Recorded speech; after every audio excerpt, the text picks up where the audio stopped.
Madame Boucher. Madame Boucher. Mr. Stanton. Mr. Stanton. Mr. Kent. Mr. Kent. Monsieur Généreux. Monsieur Généreux. Mr. Albus. Mr. Albus. Monsieur Bertod. Monsieur Berthold. Mr. Cooper. Mr. Cooper. Mr. Kelly. Mr. Kelly. Mr. Leipert. Mr. Leipert. Monsieur Reyes. Monsieur Reyes. Mr. Schmale. Mr. Schmale. Mr. Weber. Mr. Weber.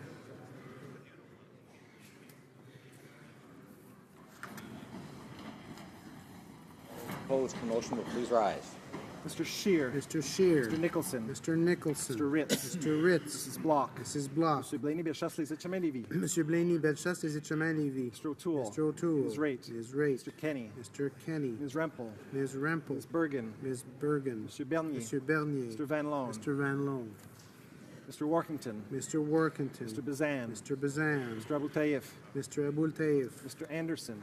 Mr. Anderson. Mr. Fast. Mr. Fast. Mr. Sorensen. Mr. Sorensen. Mrs. Gallant. Mrs. Gallant. Mr. Allison. Mr. Allison. Mr. Carey. Mr. Carey. Mr. Lozon Stormont Dundas South Glengarry. Mr. Lozon Stormont Dundas South Glengarry. Mr. Lukiski. Mr. Lukiski. Mr. Trost. Mr. Trost. Mr. McKenzie. Mr. McKenzie. Mr. Sweet. Mr. Sweet. Mr. Albrecht. Mr. Albrecht. Mr. Calkins. Mr. Calkins. Mr. Gould. Mr. Gould. Mr. Lake. Mr. Lake. Mr. Van Kesteren. Mr. Van Kesteren. Mr. Dreeshen.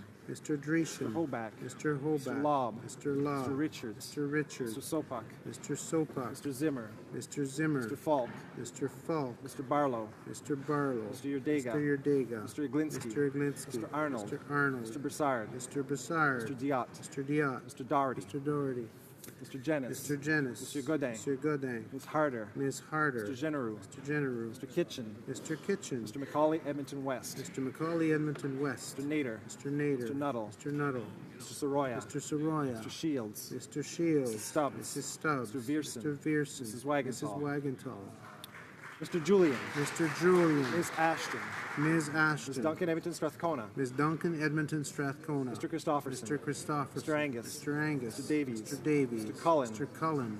Mr. Donnelly. Mr. Donnelly. Mr. Massey Windsor West. Mr. Massey Windsor West. Mr. Garrison. Mr. Garrison. Madame Boutin-Sweet. Madame Boutin-Sweet. Ms. Matheson. Ms. Matheson. Mr. Dubé. Monsieur Dubé. Madame Laverdière. Madame Laverdière. Madame Brosseau. Madame Brosseau. Ms. Kwan. Ms. Kwan. Mr. Rankin. Mr. Rankin. Madame Moore. Madame Moore. Mr. Stewart. Mr. Stewart. Mr. Duval. Mr. Duval. Monsieur Aubin. Monsieur Aubin. Monsieur Nantel. Monsieur Nantel. Monsieur Caron. Monsieur Caron. Monsieur Saganache. Monsieur Saganache. Madame Quash. Madame Quash. Monsieur Dussault. Monsieur Dussault. Madame Sans Souci. Madame Sans Souci. Monsieur Choquet. Monsieur Choquet. Madame Trudel. Madame Trudel. Mr. Weir. Mr. Weir. Ms. Benson. Ms. Benson. Mr. Stetsky. Mr. Stetsky. Mr. Cannings. Mr. Cannings. Mr. Johns. Mr. Johns. Mr. McGregor. Mr. McGregor. Ms. Hardcastle. Ms. Hardcastle. Ms. Ramsey. Ms. Ramsey. Ms. Jolibois. Ms. Jolibois. Ms. Blaney, North Island, Powell River. Ms. Blaney, North Island, Powell River. Madame Hughes. Madame Hughes. Monsieur Thériault. Monsieur Thériault. Monsieur Sainte-Marie. Monsieur Sainte-Marie. Monsieur Marcel. Monsieur Marcel. Madame Posé. Madame Posé. Monsieur Beaulieu. Monsieur Beaulieu. Monsieur Barcelou Monsieur Duval. Barcelou Duval. Ms. May, Saanich Gulf Islands. Ms. May, Saanich Gulf Islands. Monsieur Lemetti. Monsieur Lametti. Mr. Erskine Smith. Mr. Erskine Smith. Monsieur Willett. Monsieur Willett.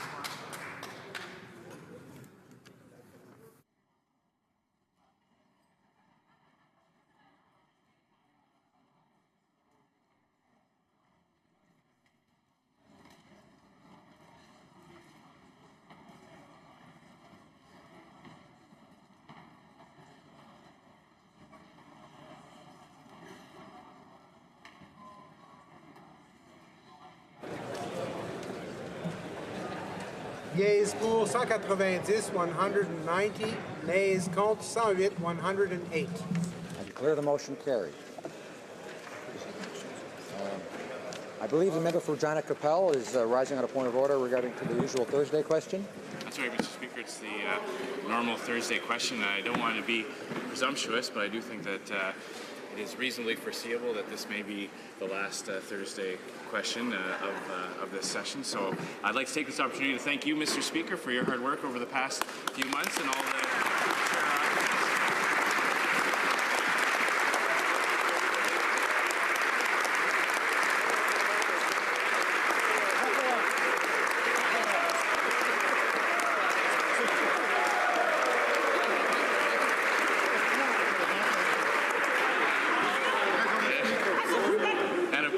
chair occupants, the deputy speaker, the assistant deputy speakers as well, who make sure the chamber run smoothly. I'd also like to thank the clerks at the table. I know what a tremendous team they provide you, Mr. Speaker, but I need all members of the House.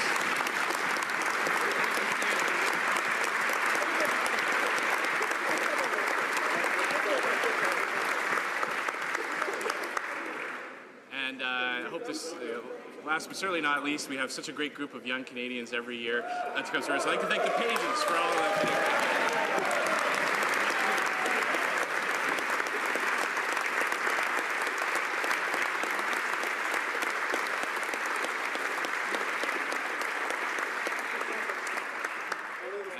It's safe to say, on behalf of certainly all members of our caucus, I'm sure the same is true for all MPs, the staff in our offices, the staff in our lobby desks, the staff in our research bureaus, they all do a tremendous amount of work to make their members of parliament look good and sound intelligent, so I'd like to thank them as well. And some of us, some more than others.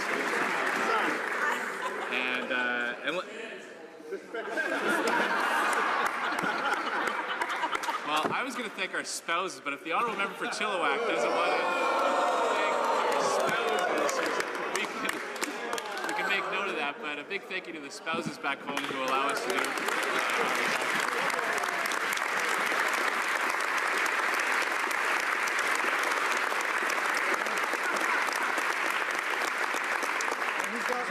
With that, Mr. Speaker, I wonder if the Government House Leader would like to indicate to the House what the business of the House may be for the rest of this week and maybe next week as well. I'd be concerned that what member of Chilliwack Hope treading on dangerous ground, but he did sign up and applaud, so I think he's okay. I think he'll be okay at home. The Honourable Government House Leader. Thanks, Mr. Speaker, and I want to thank my colleague from Regina Capel. So this afternoon, we're continuing third reading consideration of Bill C6 on citizenship. Tomorrow, we're going to debate C2, which amends the Income Tax Act. Colleagues wouldn't mind, I'd prefer to dispense with the statement for next week's business, if that's okay. And what I'll do, Mr. Speaker, is join my colleague from Regina Capel and associate myself with the very positive and I think appropriate comments he made. Il n'y a pas de doute, Monsieur le Président, pour vous.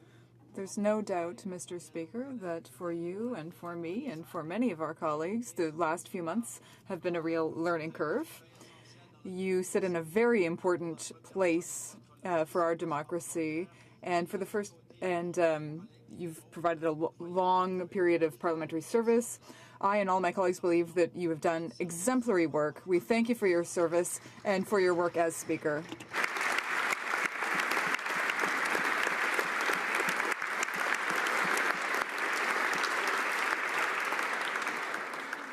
On fait ça, Monsieur le Président, juste pour encourager votre. And we're saying all of this, of course, Mr. Speaker, just so that your wife, Kelly, will be happy.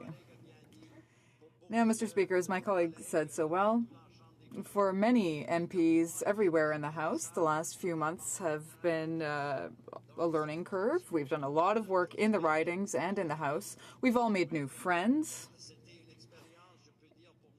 And personally, I can say that it's been a very positive experience. And that is in large part due to the hard work of our colleagues, the friendships that we've formed. Of course, there have been some disputes in good faith, but we've all been able to laugh about it together. And I think that we have been able to serve the interests of Canadians and really carry out our duties as parliamentarians. I don't want to repeat everything that my colleagues said, thanking everyone, but I will just say on behalf of my Liberal colleagues, I would like to thank everyone that my colleague from Regina Capel thanked. Desire of this House to perhaps adjourn for the summer before next Thursday at 6:30 p.m. If that is the case, I want to wish all colleagues, all the staff that work with us here in an extraordinary way in this magical place of Canadian democracy, a healthy, a safe summer, time with their families, with their constituents, and we look forward to seeing all of our colleagues back in September in good health and, most importantly, Mr. Speaker, in good humor. Thank you.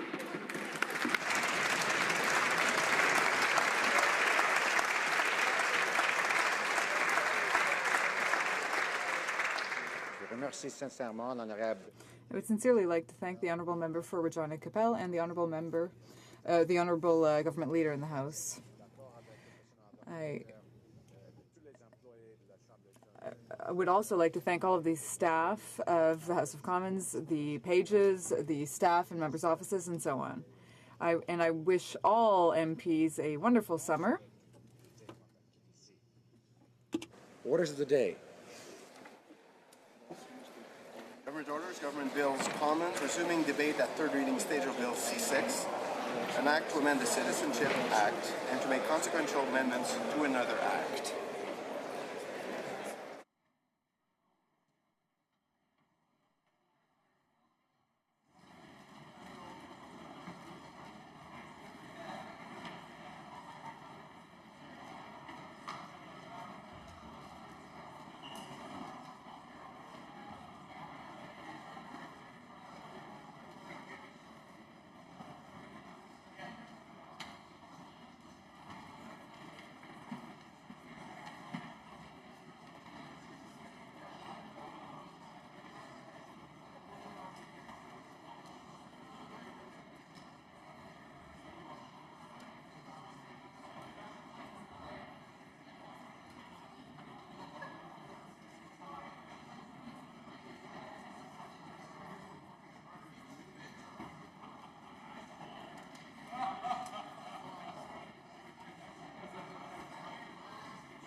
One second.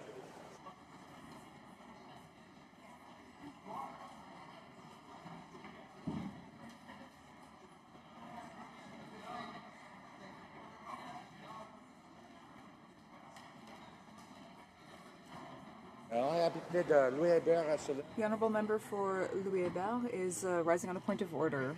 Discussions among the parties, and I believe you would find unanimous consent for the following motion. I move that Bill S-1001, an act to authorize La Capitale Financial Security Insurance Company to apply to be continued as a body corporate under the laws of the province of Quebec, be deemed to have been read a second time and referred to Committee of the Whole, deemed considered in Committee of the Whole, deemed reported without amendment, deemed concurred in at the report stage, and deemed read a third time and passed. Does the honourable member have the unanimous consent of the House to move the motion? Yes. Agreed. The House has heard the terms of the motion. Is it the pleasure of the House to adopt the motion? Carried. Troisième lecture de ce projet de loi. Third reading of this bill.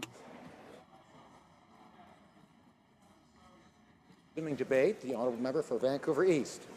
Mr. Speaker, I'll be splitting my time with the member from North Island, Powell River. Mr. Speaker, at the Standing Committee for Citizenship and Immigration, I had the opportunity to hear witnesses from across Canada, and they offer their expertise on how we could make Canada's immigration laws better. As a result of those important testimonies, I tabled 25 amendments to Bill C6, an act to amend the Citizenship Act and to make consequential amendments to another act. Significant amendments were required because Bill C6 failed to remedy many of the problems created by the Conservatives' Bill C24. One gaping hole in Bill C6 is that it failed to address the lack of procedural fairness and safeguards for individuals facing citizenship revocation. This is because Bill C24 eliminated the right for independent and impartial hearing. Furthermore, Bill C24 also eliminated consideration of equitable factors or compassionate and humanitarian factors that could prevent a legal but unjust outcome.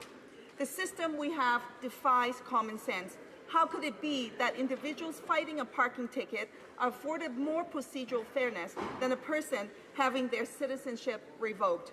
Yet this is the case. On June 9, 2014, the minister, while in opposition, stated, and I quote, "We object in principle to the arbitrary removal of citizenship from individuals for reasons that are highly questionable and to the very limited opportunity for the individual to appeal to the courts against the removal of citizenship," end quote. Fast forward to today, the Minister of Immigration, Refugees and Citizenship has further reconfirmed that the lack of judicial appeal and review rights for those in the citizenship process still needs to be addressed. Yet this concern was not corrected by the government in Bill C6. Because Bill C-6 failed to address this, I tabled substantive amendments to ensure individuals who face citizenship revocation have the right to a fair and independent hearing and an appeal process. If passed, the amendments would have created a system modeled after the current process being applied to permanent residents who are subject to deportation on the grounds of misrepresentation. This system, which uses the Immigration Appeal Division, would not only have provided the rights to an independent appeal process, but it is also considered more effective, cost-effective, and efficient than the old system. Despite broad support to achieve this goal from experts that appeared at the committee, such as the Canadian Bar Association, the Canadian Association of Refugee Lawyers, the BC Civil Liberties Association, the Canadian Council for Refugees, Ontario Legal Aid, and others, the narrow scope of Bill C-6 resulted in these important amendments being ruled inadmissible. I've asked the minister to adopt my amendments in a government bill in the fall, and I hope that happens. In the meantime, however, the unfortunate reality is that some individuals currently in the citizenship system faced with revocation will still lack the judicial fairness provided to people in Canada fighting a parking ticket.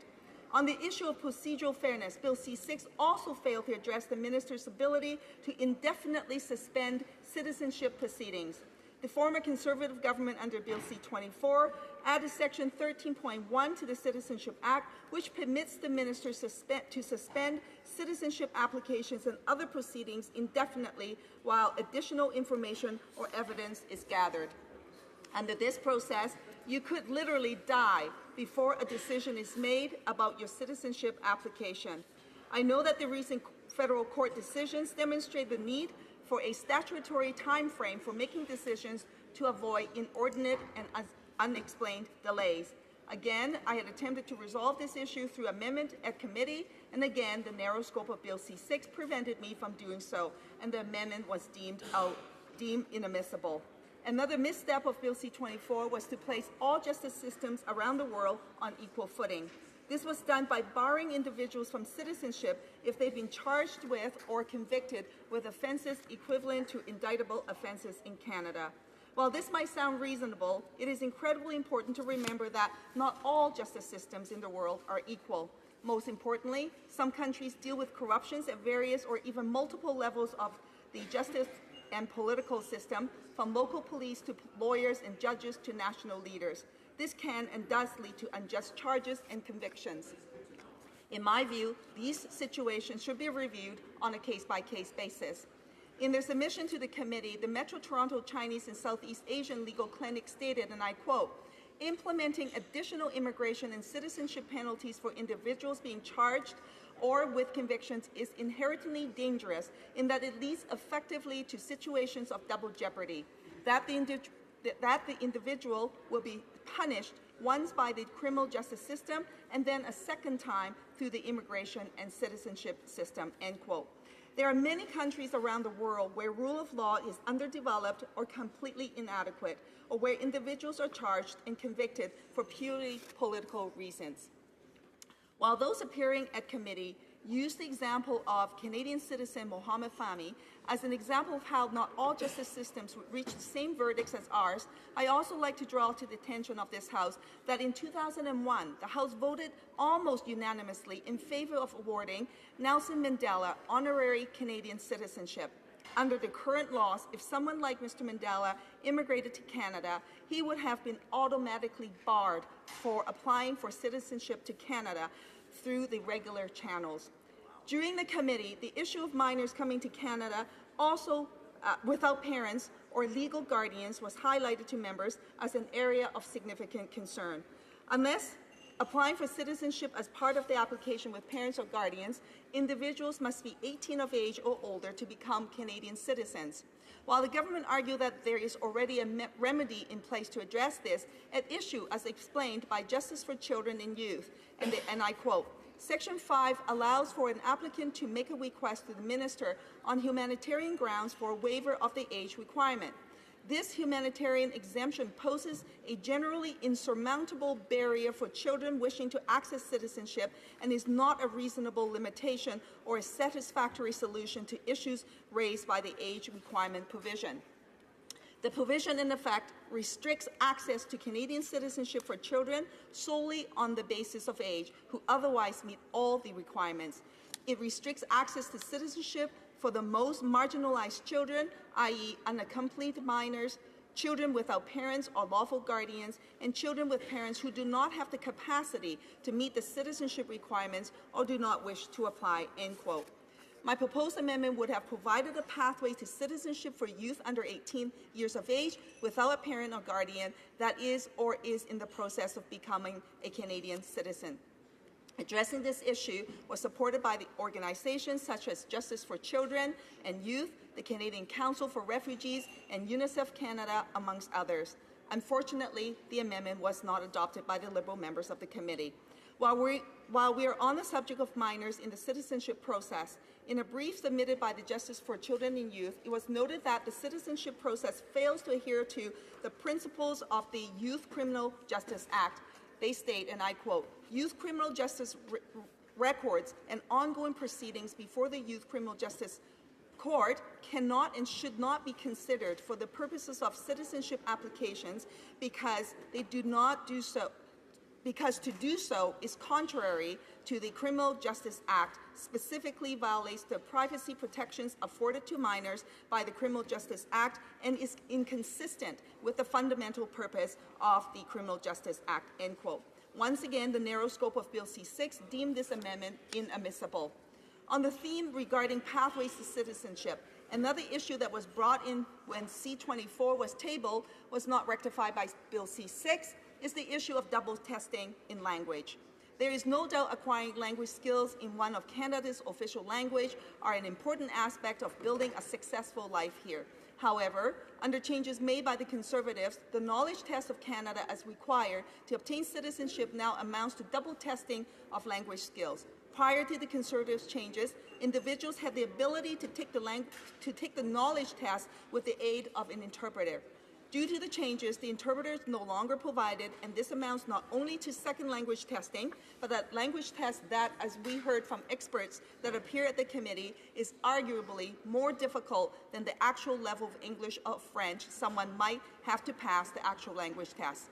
My amendment to address this problem and to go back to the old system, which would have been the case had the Liberals followed through on their election promise to repeal Bill C-24, was rejected by the committee. I do think that this is most unfortunate, as the current rules only serve to maintain the barriers for pathway to citizenship. Mr. Speaker, I'm pleased that I was, however, successful in advancing and passing 2 amendments to Bill C-6, which will now enshrine in law the duty for reasonable accommodation, ensuring that the citizenship process adhere to principles of the Canada Human Rights Act for those with disability. This will make disability accommodation a right, not something provided out of mercy or on the basis of compassion, as it formerly was. My amendment clarifies the requirement of the duty to accommodate those with disabilities as they navigate through the citizenship process. Currently, vague words of require proof and discretion around accommodation can lead to individuals who would otherwise be able to become Canadian citizens being denied due to lack of disability accommodation. So, Mr. Speaker, there are much more. Sorry, the honourable member. The time has expired. And before we go to questions and comments, I wish to inform the House that due to the deferred recorded divisions, government orders will be extended by 7 minutes. Questions, commentaires. The honourable member for Scarborough Agincourt. Thank you, Mr. Speaker, and I thank you. I want to thank my honourable colleague from Vancouver East for her contribution at committee and to this particular debate on Bill C-6, which I think is an incredibly important part of our commitment that we made in the last election to roll back what we thought was many of the oppressive elements of Bill C-24 that had been passed in the 41st Parliament. I would like to ask quite simply, given the contributions that my friend from Vancouver East made at the Immigration Committee with respect to some of those amendments, and I noted that some of her amendments were not accepted by the government, whether she'll still be supporting the overall intent of Bill C-6, including some of the amendments that were carried at committee that she had proposed. The honourable member for Vancouver East. Thank you to the member for the question. Yes, I intend to support the bill still, although this bill could have been made a lot better had the government been thoughtful about it, frankly, and incorporated some of those essential amendments that I had tabled at the committee. The other amendment that the government did adopt at the committee was the recommendation to address in part the issue of statelessness, and so therefore those who are found to be stateless will actually have some means for pathway to citizenship on a case-by-case basis. Much work still needs to be done in that area. For example, those who are born second generation to Canadians are still going to be, in some instances, deemed to be stateless, and that needs to be rectified, for example. So I'm really hoping that the minister, in his oversight in bringing forward those important amendments in Bill C-6, would actually bring forward a new bill in the fall. And so that we can actually rectify the many problems that were created under Bill C-24. Questions and comments? The honourable member for Hamilton Centre.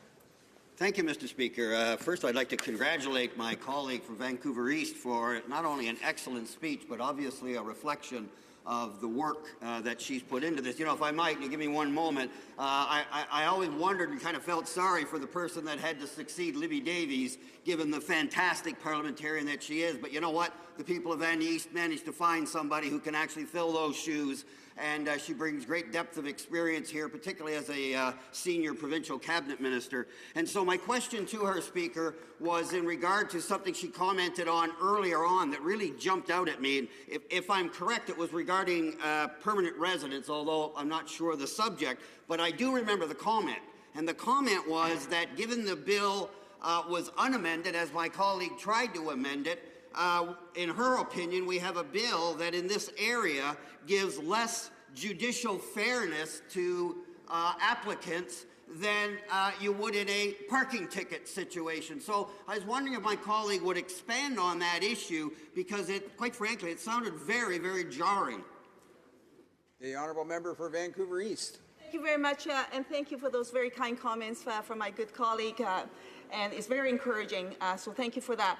Indeed, Bill C-6 failed to actually bring forward proper due process for those who face losing their citizenship. And in a normal set of circumstances, if you were given a parking ticket, if you were given a speeding ticket, you could appeal that process by going to court. Under this system, with the Bill C-24 changes from the Conservative government and the failure of Bill C-6 to rectify it, those who lose their citizenship would not have the opportunity to appeal this process. And it is simply wrong. The Canadian Bar Association and many, many organizations came forward at the committee to say that this needed to be changed. And in fact, when Bill C-24 was debated in this House, the current Minister of Immigration, Refugees and Citizenship, actually said that was wrong as well. So it's a mystery to me how the government actually neglected to include that important change in Bill C-6, but yet that is exactly what happened. I tried to advance a series of amendments related to that. Unfortunately, they were deemed to be out of scope under Bill C-6, and so therefore it's not before us. I did, though, however, get a commitment from the minister that they would rectify this, and I look forward to the government bringing forward a government bill to adopt those amendments that I had tabled at committee in the fall. Great work. Well done. Resuming debate, the honourable member for North Island, Powell River. Thank you, Mr. Speaker, and I want to take this opportunity to thank my honourable colleague for all of her hard work and dedication.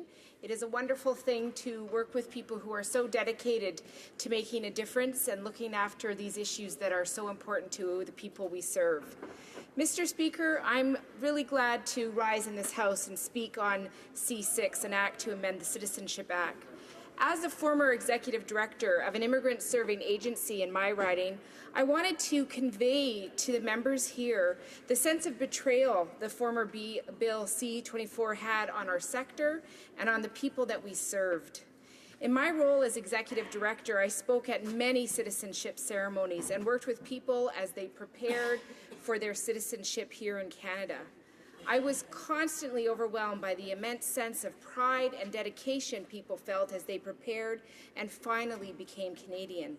It was events like this that really made me the proudest to be a Canadian citizen.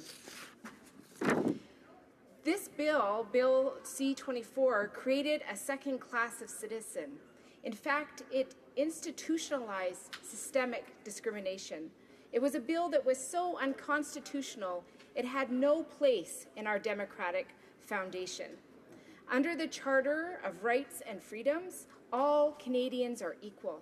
It will be good to see this idea begin to be reflected in our legislation again. As our leader said in the 2015 campaign, a Canadian is a Canadian is a Canadian. During the last election, the NDP promised to repeal C-24, and I thank so much again my colleague from Van East who worked so hard to really make that happen, and I was very sad to see when all of those amendments were not heard. C6 in its current form aims to rectify these missteps, but this bill does not do it entirely. After reflection, I'm mindful this bill is not ideal, but it will repeal some of the harmful and unconstitutional changes to citizenship made by the previous government, so I will support its passing in the third reading. While this is a step in the right direction, there are also many challenges that remain for immigrants, and we call on the government to take urgent action on lengthy wait times and huge backlogs, on family reunification and the barriers to citizenship that still remain in place. In the last session of Parliament, the NDP firmly opposed Bill C-24. We called on the Conservatives to withdraw it from the very beginning, but the Conservatives refused to listen. While some of the changes implemented by this former bill were in some cases overdue and addressed some of the deficiencies in the system, but others were so draconian that Bill C-24 was widely opposed by respected academics and experts in the field of law, including the Canadian Bar Association, the Canadian Association of Refugee Lawyers, Amnesty International, the Canadian Council for Refugees, and UNICEF. Mr. Speaker, during the time of canvassing across my riding and in the work that I did previously, I met many members of the communities I served, and I heard stories of people who were choosing to not venture towards becoming citizens because they were very hurt about this second class of citizenship. And many parents were very concerned for their children. One parent told me that his children had dual citizenship. He was choosing not to get Canadian citizenship, but he had married a Canadian woman, and they had children that had both citizenships of his first country and hers. And now he's worried about how much their Canadian citizenship actually meant. He said to me, "My children live here. They will be raised here. This is the only country they will ever know as home. What if they do something and Canada decides to take away their citizenship? Where will they go?" Another person said to me, "It feels like the government doesn't want me to become a citizen. I now feel like I am a potential risk simply because I was born in another country." These stories illustrate the real fear that people are feeling and the total disregard for their dedication to this country of Canada. This Bill C-6 begins to make some of those changes, but it still leaves that hesitancy. It still has so many barriers to citizenship. It still provides too many things that create fear for members, Mr. Speaker, and I hope that this government will listen and take the amendments in the fall that my honourable colleague suggested and let us move forward in a positive way in this country. So, Mr. Speaker, I'm glad these provisions will no longer be law. Nevertheless, I am disappointed that Bill C-6 does not go far enough. It still allows a minister to revoke someone's citizenship without the right to a judicial hearing. And no matter how good their intentions, ministers simply should not have secret discretionary powers. Prior to Bill C-24, an individual who was accused of fraud and risked having their citizenship revoked, they could request a hearing from a federal court judge. A final decision would be made by the governor and council. Bill C-24 allowed the minister to make a decision based on a review of paperwork, with no right to a judicial hearing. The Liberals' failure to address this feature in Bill C-6 means that there may still be a constitutional challenge for the Citizenship Act. The NDP believes that a citizen facing revocation should always have the right to a hearing before an independent and impartial decision maker as part of a process that considers humanitarian and compassionate factors. I remember the Prime Minister during the campaign talked about decentralizing the powers purposefully accumulated in the PM's office. The last government were concentrating power with their different omnibus legislations. What happened to the right to a hearing and to due process? Mr. Speaker, in my last job, I served many newcomers to Canada.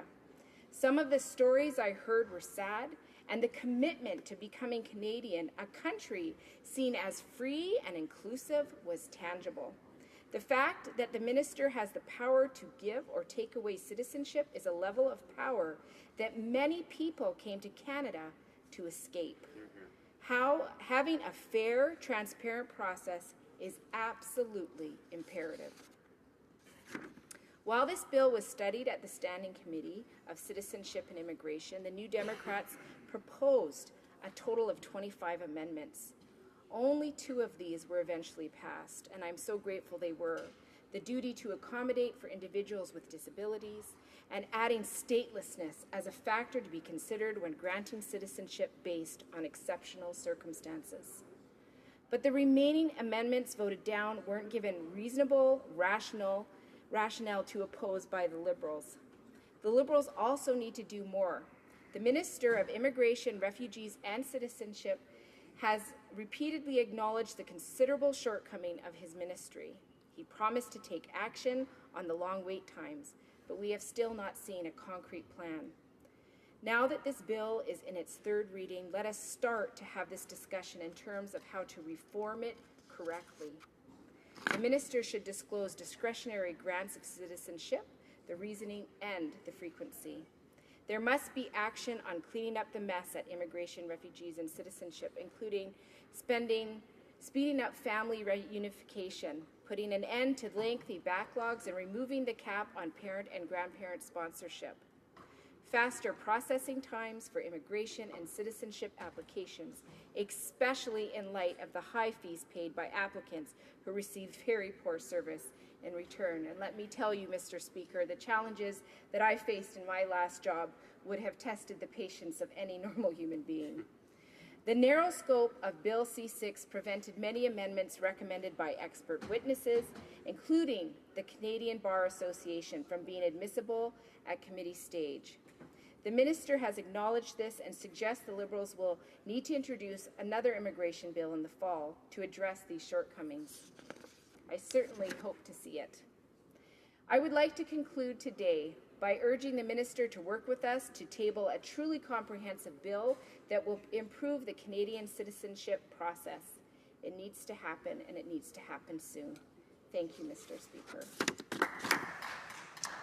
Questions and comments. Question and commentaire. The Honourable Parliamentary Secretary to the Government House Leader. Thank you, Mr. Speaker, and I appreciate the comments with respect to C6 from the member. And she made reference to a number of issues that are not only important to that particular member, but I would suggest to you by many members. I know a good number of members of my own caucus that aggressively pursue the issues such as processing times, backlogs, the restrictions that are in there. In fact, we found that one of the first actions by the Minister of Immigration was to speed up the processing times for spousals.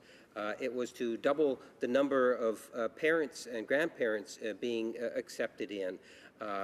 We've seen huge processing time reduction in terms of citizenships. And I think there's going to be a lot more to come. The file in terms of the refugees and the Syrian situation that we've had, tens of thousands of individuals through that one category. I think the current minister has done an admirable job, a fantastic job in terms of just getting things done in a relatively short time span. My question to the member is, would she not recognize, even within this particular legislation, when it went to committee, we saw a Minister of Immigration that actually looked for consensus, and we actually had amendments that were accepted. And maybe if she could just provide some comment in terms of what she felt with respect to the amendments being passed that came from opposition. The honourable member for North Island, Powell River. Thank you so much, Mr. Speaker, and I thank the honourable colleague for his question. You know, it's always good to see change, but this is the reality. Actions speak much louder than words. It's very good to say kind things. It's good to have good intentions, but until the action takes place, we have to watch that. So I will say to the member that it's been actually shocking for me. There's some good steps. You know, recently, after several years, I would say about 5 years of working hard with a local member in our community, we finally received some of her family members from Syria. That was a very positive move in the right direction. I'm glad to see that. At the same time as we're receiving people who, might I also add, mostly these 25,000 refugees that we have graciously welcomed, and I'm so glad they're here. Most of them came from the private sponsorship stream, not through the GAR stream, the government-assisted refugees, which was what I was hoping to see more of, so that we could allow those privately sponsored refugees to add to the wealth of the people joining our country. But we also saw a huge cut in services to settlement-serving agencies, about 6.5% in the area that I serve, and it was shocking to see that happening at a time when we need to serve these people. Questions and comments? Question commentaire. The honourable député, the honourable member. We just had a little bit. We've got to go back here. The honourable member for Vancouver East. Thank you very much, Mr. Speaker, and I thank my colleague for her good comments. I wonder whether or not she would support this amendment, which failed at the committee because it was deemed to be inadmissible, and it relates to people who are deemed to be second-generation born. Effective April 17, 2009, Bill C-37, second-generation children born abroad were restricted from obtaining citizenship, Canadian citizenship.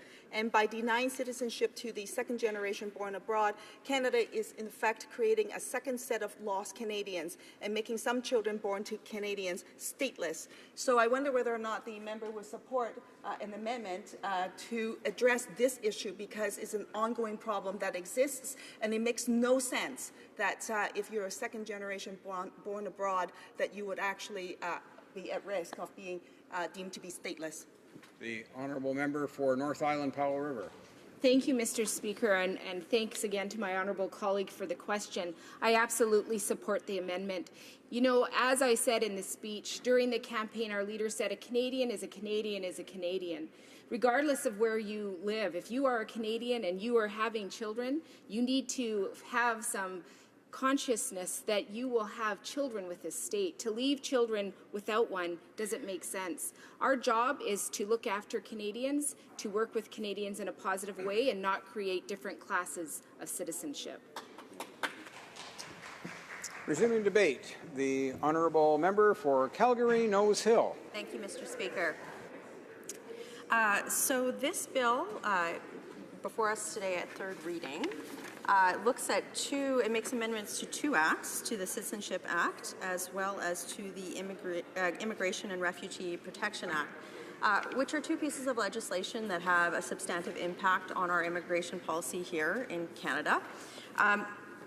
At this juncture, you know, and I started to get at this in my first speech on this topic. My major concern is that the content of this bill is deemed to be the government's first priority in terms of addressing immigration concerns in Canada. So my speech today will be in that context, because I feel that there are other much more pressing concerns that would positively impact our immigration system in Canada than the content of this bill. And I'll broadly frame my comments in two broad scopes.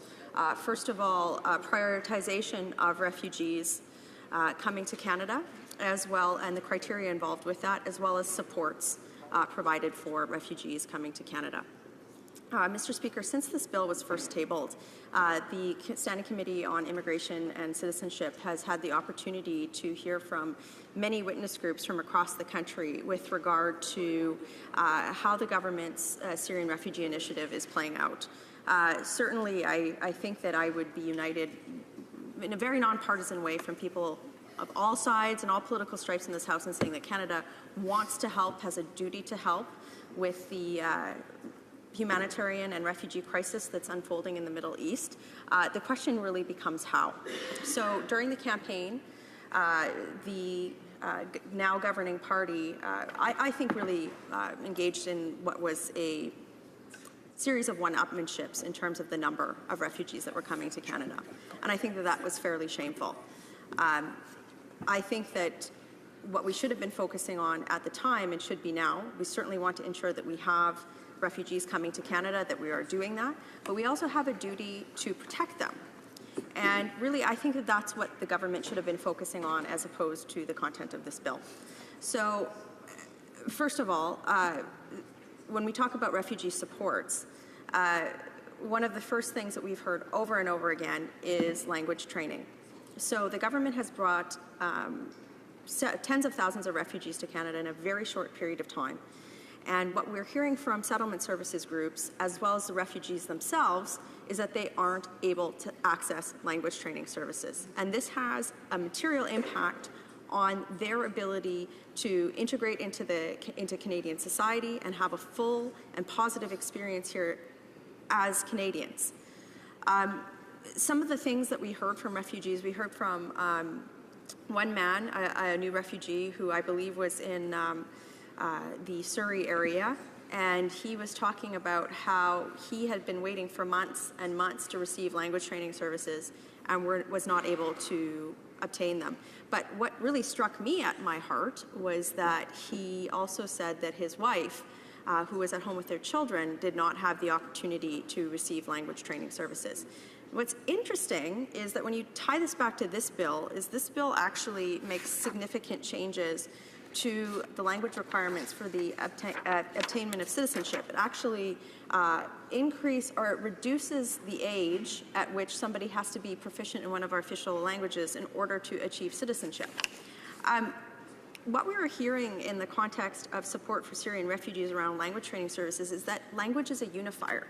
It allows refugees and newcomers to Canada to obtain employment, to ensure that they're not isolated, to fully participate in the rich fabric of our country. And the government so far, what we've heard over and over again, is really failing to provide support for the high number of refugees that they've brought into the country. So to have this bill in front of us while this is rolling out, I think it really sends a message that we're not valuing language as a unifier in Canada. I really think that the government, rather than lowering the age, should be looking at how they can provide better language training services. And we certainly heard this at committee in the review of this bill as well. This has actually been a theme of this entire parliamentary sitting in committee. Moreover, we're also hearing from school boards, Mr. Speaker, that the government did not consult with school boards across the country in terms of how they were going to absorb the rapid influx of refugees in a very short period of time. The Calgary Board of Education provided some very powerful testimony at committee last week, talking about how they've actually absorbed the equivalent of an entire new elementary school in a very short period of time. They haven't received any additional funds from the province. The province has told them to track their costs, and when I asked them, well, do you think that you've been told to track your costs so that the province can send a bill to the federal government? The school board said yes. But of course, we asked department officials at committee if there was any plans from the government to provide additional funding or support or address the concerns of these school boards, and the answer was no, that this was not under consideration. And we've heard things over and over again from the minister like, well, education is a provincial concern. I'm just going to wipe my hands of that. We're not going to talk about that here. But the reality is that these are human beings. They're not numbers on a scoreboard. The minister has more of a commitment than just to stand up in the House of Commons and talk about how many people he's brought here like it's some sort of tally sheet that he can be proud of. The main thing that we need to do, And yes, we need to help people. Yes, we need to make sure that they're coming to Canada. We also have to provide for them when we're here. And the fact that the government has not costed this out, they have not costed out the provision of language training services. Their campaign promise said $250 million for the entire Syrian refugee initiative. Yet when they came to committee, when the departmental officials came to committee to talk about these charges or these costs, they couldn't even tell us. They could not tell members of Parliament in a meeting to look at supplementary budget estimates what the entire cost across government was for these programs. From what we heard so far, it's kind of in the neighborhood of $1 billion, maybe. But what was even more concerning was when I asked them, I said, have you calculated the downstream costs to municipalities, for example, with school boards, to provinces, for example, in the healthcare system and whatnot? They couldn't answer that either. They hadn't. And to me, again, going back to this bill, the bill is not addressing, the government has fundamentally changed the pace at which we bring refugees into Canada. That's their decision. But they also have an obligation to fundamentally change how we support refugees and then be transparent to Canadians on that costing. They sold Canadians a bill of goods by putting $250 million as the total cost of this initiative in their campaign platform and saying it was a fully costed platform. And then turning around and not being even able to tell the cost in committee, that tells me one thing. You know, I spent some time in management consulting. You're sort of trained to say, okay, well, what services are we providing? Why are we providing these services? And then you look at the resourcing afterwards. The fact that we're not even having that conversation here tells me that the government has significantly failed in its refugee initiative. And this isn't just me standing here as an opposition member. These are really nonpartisan service groups who have come to committee, I think, somewhat reluctantly because there's been so much fanfare. You know, I know the minister got very heated under the collar when I made fun of his photo ops.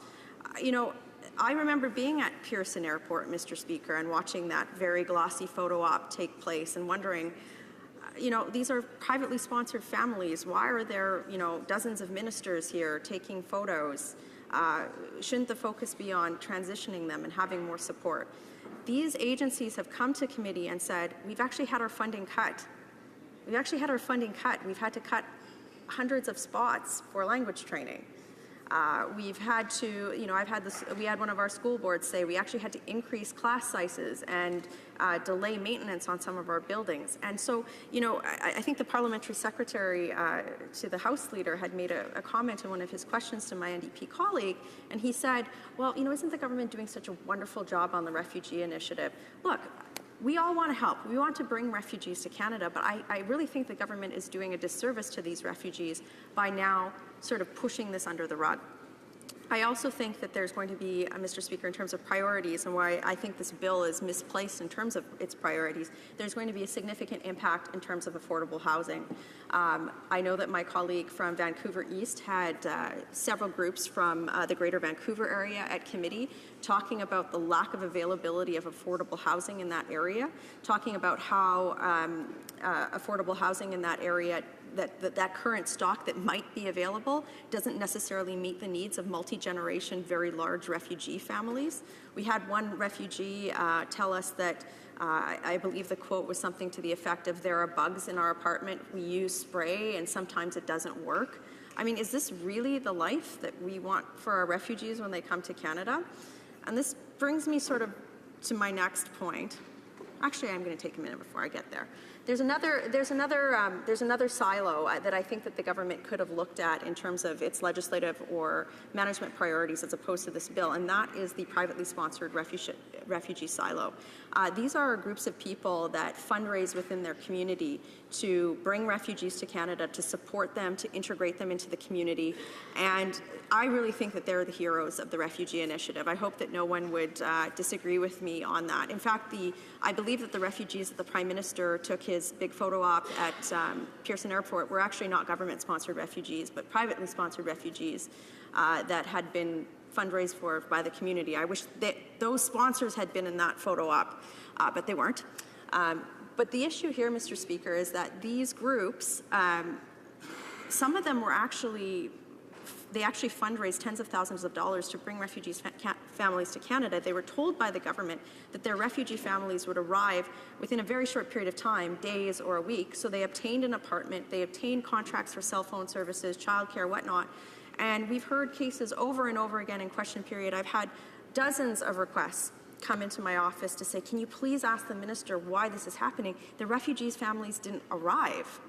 So they had to release their apartments, and they had to waste donor money and a really good effort of goodwill. And so I think that when we look at the experience that some of our government-sponsored refugees are having in terms of having to stay in hotels for months at a time, the lack of ability to find affordable housing, the concerns that we're hearing about language training services and social inclusion, that the fact that the government hasn't kind of married those two silos, given the rapid influx, or put any effort into bridging those gaps, I think has done a real disservice to the groups of people who have raised all of these funds, as well as to the refugees themselves. So I wish that the government had spent some time thinking about that, as opposed to tabling this legislation, which I don't really think helps certainly these refugees over a longer period of time, especially given the language concerns that have been raised. The second component that I want to raise in terms of priority is another theme that we've heard over and over again in Citizenship Committee as well as in the House of Commons, is that the government really hasn't been able to tell Canadians the criteria that they use to prioritize refugees coming into the country. On multiple occasions, I've asked the minister, as well as I believe his parliamentary secretary. I remember being on an interview panel with the parliamentary secretary, and they said, you know, I've asked them about this issue. How are you prioritizing? Because there are refugees from other parts of the world as well. I think that's a very fair question. I don't think it's a partisan question. I think it's one to, you know, when we've got groups calling into us and saying, you know, especially these privately sponsored groups, they're saying, I don't understand why my application for an Iraqi family has been rejected because the government is focusing on people from Syria or from other parts of the world. I think it's very fair to ask the government, what criteria are you using? But the parliamentary secretary, Mr. Speaker, had actually said, we're treating Syrian refugees differently. Well, what does that mean, Mr. Speaker? What message are we sending Canadians on that?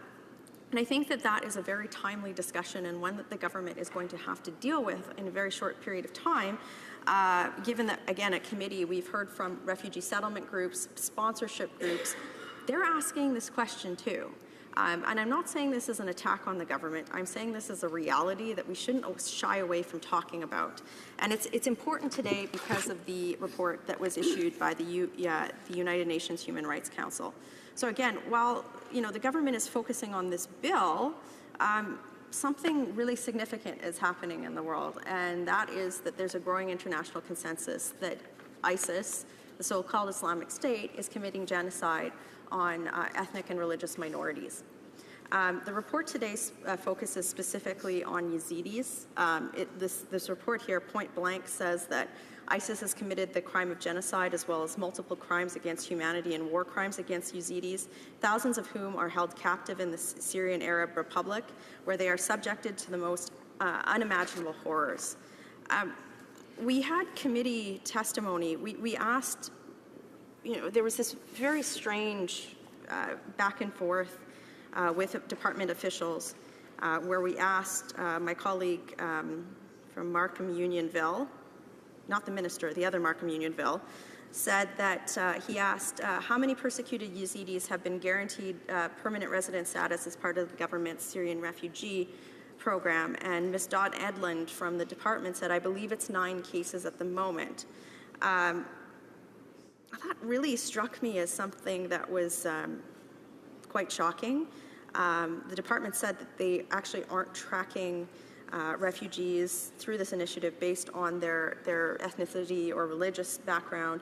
And oftentimes when we talk about ethnicity or religion, sometimes it comes up in a xenophobic context. But I think as Canadians, sometimes because we live in this very wonderful thing that is a secular society where church and state are very much divided, we live in this wonderful pluralism.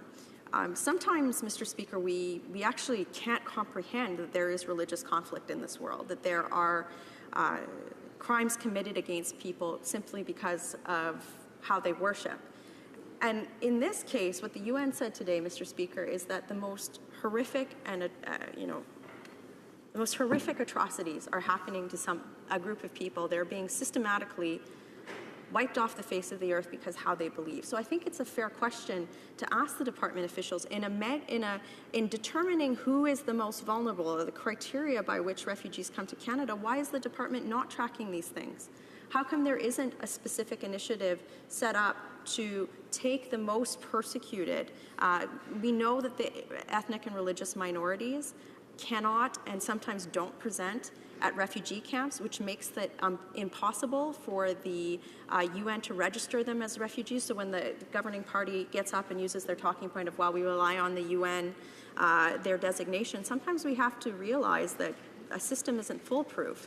And in this situation, I fully believe that the UN criteria to bring refugees out of that area I have to say it's not foolproof, Mr. Speaker, because we only had 9 cases that the department was able to point to in terms of refugees, out of Yazidi refugees, out of tens of thousands of people that were brought to Canada. So that tells me that the government is not doing its job in bringing the most persecuted here to Canada.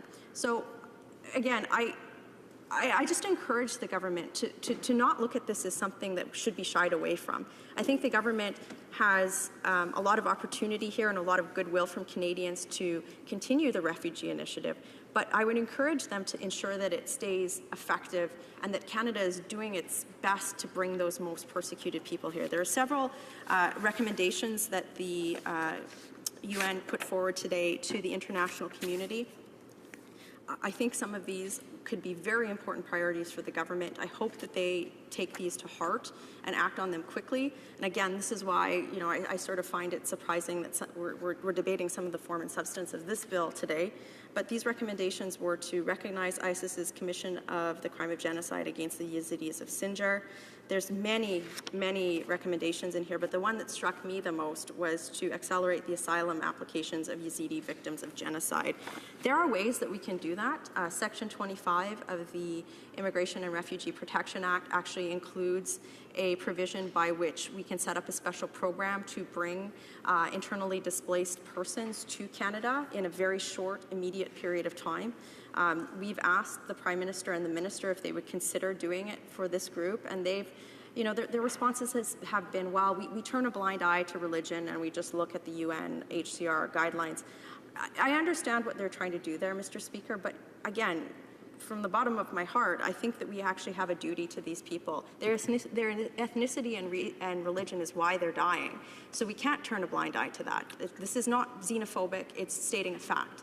So, Mr. Speaker, in conclusion, I'm disappointed in this bill. I think that there are several measures in here that actually don't at the end of the day, when we're looking at citizenship, we want to ensure that those that are coming to Canada, that we benefit from them and their richness of experience. They benefit from Canada in terms of the experience that they can have here in having a full life that's free and freedom of opportunity and free to love who you want and free to pursue whatever opportunity, but we need to empower them to do that. And a lot of the measures in here, Mr. Speaker, frankly, they don't do that. We should be talking more about support. We should be talking more about how we support these people in the terms that the fact that the government has drastically altered the immigration levels of this country. And that's, Mr. Speaker, frankly, where I see this bill falling short. Questions and comments. The Honourable Parliamentary Secretary to the Prime Minister. Well, I just listened to a presentation of the most revised history I think I've ever heard in this place. It was the government opposite 10 years ago that cut $56 million from settlement services in this country. The government opposite did that. It was the former government opposite, the Conservative Party, that stood in this House and walked away from subsidizing affordable housing, but not only did that, didn't build it. When they took office, the wait list in Toronto was 76,000 persons, largely a result of a provincial Conservative government. When they left office, it was 97,000 households. If there's no affordable housing in this country, they ought to look in the mirror and explain to themselves what they didn't do over the last 10 years. The process of settling immigrants and refugees is something this party takes very seriously. You can see it in the infrastructure investments produced in the budget. You can see it in the investments to land 25,000 Syrian refugees in short order, a process they opposed. They wanted fewer refugees, bringing them in the country much, much slower. And the reason there was no housing and the reason there wasn't adequate amounts of immigrant support, in particular language studies, is because that party over there spent 10 years decimating the system to land people. How does that member justify her comments when her party's record is exactly the issue that she's criticizing? The honourable member for Calgary Nose Hill. Well, Mr. Speaker, I'm sure this summer the member opposite will hear from his constituents, many of the groups who came to our committee to express disappointment with the government support services were actually from the community in his riding. So I encourage him to reach out to there. But he raised the issue of revisionist history. So I have some more recent history I'd like to bring up for him. He actually in the House said late last week, Mr. Speaker, the members opposite seem to think that if they say the word genocide 3 times, spin around in a circle, and click their heels, suddenly something stops. Again, you know, he's talking about revisionist history. I think this comment here was one of the most shameful and disgusting comments I've heard in the House of Commons in the last 5 years. I hope at some point, so that, you know, if he has children or, you know, if there's people looking at the Hansard in years to come, that he stands up and apologizes for that comment so that his future generations of his or his constituents won't have to revise history for him. Questions and comments? The honourable member for North Island, Powell River.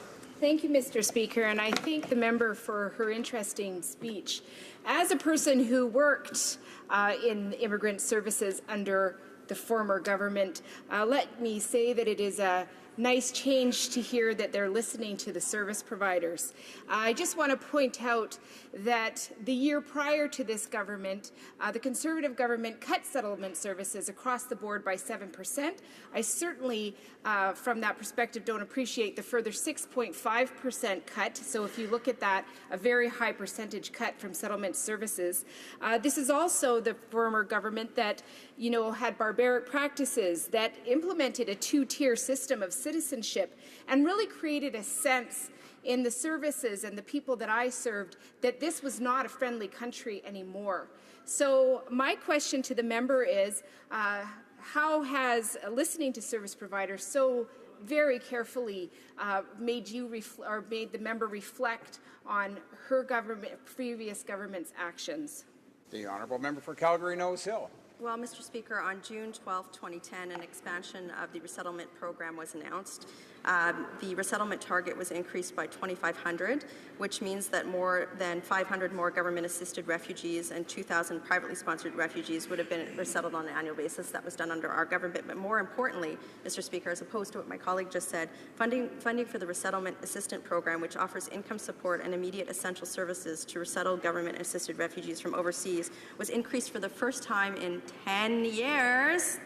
Someone else says it was in government at that time by about $9 million a year. And in terms of being welcoming to new Canadians, the record under our government was the fact that we had the highest levels of immigration in 70 years, significantly more than Canada accepted under Trudeau, Chrétien, and the Martin Liberal governments. Questions and comments? Question commentaire. The honourable member for Kitchener South, Hespeler. I just want to thank the honourable member for her speech, but I think she's got a couple things she missed. I just want to mention, to set the record straight, that within 6 years of the previous government, they brought in only 23,000 Iraqi refugees and 2,000 Syrian refugees in 2013. Our government, since November 4th, 2015, we brought in 27,000 Syrian refugees. And in my region of Waterloo Region, they've been very well welcomed. They've been receiving language training. Some of them have been getting language training and also working during the day and taking language training at night. But she also mentioned humans being not numbers on a scorecard, and that we have to provide for them here. But I would just want to ask the honourable member, what about the interim federal health program that the previous government cut for Syrian refugees, leaving the most vulnerable refugees vulnerable? For Calgary Nose Hill. Well, Mr. Speaker, first of all, many of the complaints that have come before committee have been from groups in the member opposite's region. Today, there was actually an article from the broader region, of course, actually a Liberal member of Parliament, asked the federal government to investigate a complaint signed by more than 20 Syrian refugees who say they were mistreated by the City Main Settlement Agency. The government, my colleague talked about numbers on a scorecard, but he then cited numbers as the key metric. He wasn't even talking about how many were employed or how many he was worried about having to go on social insurance or how many had learned language. And Mr. Speaker, with regard to, which I find is shameful, and I think that that's going to be the government's key problem on this file as we go into World Refugee Day on Monday. And a shout out to all the settlement services groups that provide services ahead of World Refugee Day. But with regard to the healthcare program, Mr. Speaker, for refugees, the reality is that there are people who apply under the refugee program who aren't legitimate refugees. Those people cost Canadian taxpayers money to process and remove from this country, and we believe as a party that those refugees who come to Canada who have legitimate claims, certainly the Syrian refugees that we see here, those are the people that we should be providing healthcare services to, not to claimants that aren't from legitimate refugees, that are found that way through arm's length board, Mr. Speaker. Thank you. Questions and comments? Merci, commentaire. The honourable member for Yukon. Thank you, and I'd like to thank the member for her speech. I'm glad she talked about services and increase in services, and that the Conservatives would support increased funding for that, and also that she talked about increased private refugees. We have some in our riding. They would like to support some more, and I'm glad that Conservatives will support that increase of refugees. What I'd like to ask, though, if she has any comments on the technical aspects of the bill. Honourable member for Calgary Nose Hill. Thank you, Mr. Speaker. So with regard to the first part of my colleague's statement, I'm concerned about the Liberals' first response on this, which is they actually don't know how much this program is costing them right now. They don't know where the money is going.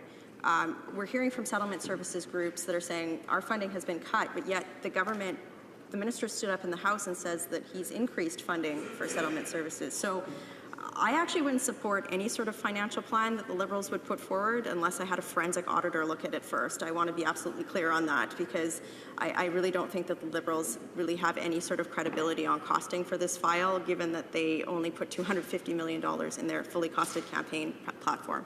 With regard to the technical components of this bill, I know that there are some aspects regarding document seizures. We are on the record as a party in committee, I believe, with regard to the document seizure components, as supporting them. Questions and comments? Question and commentaire.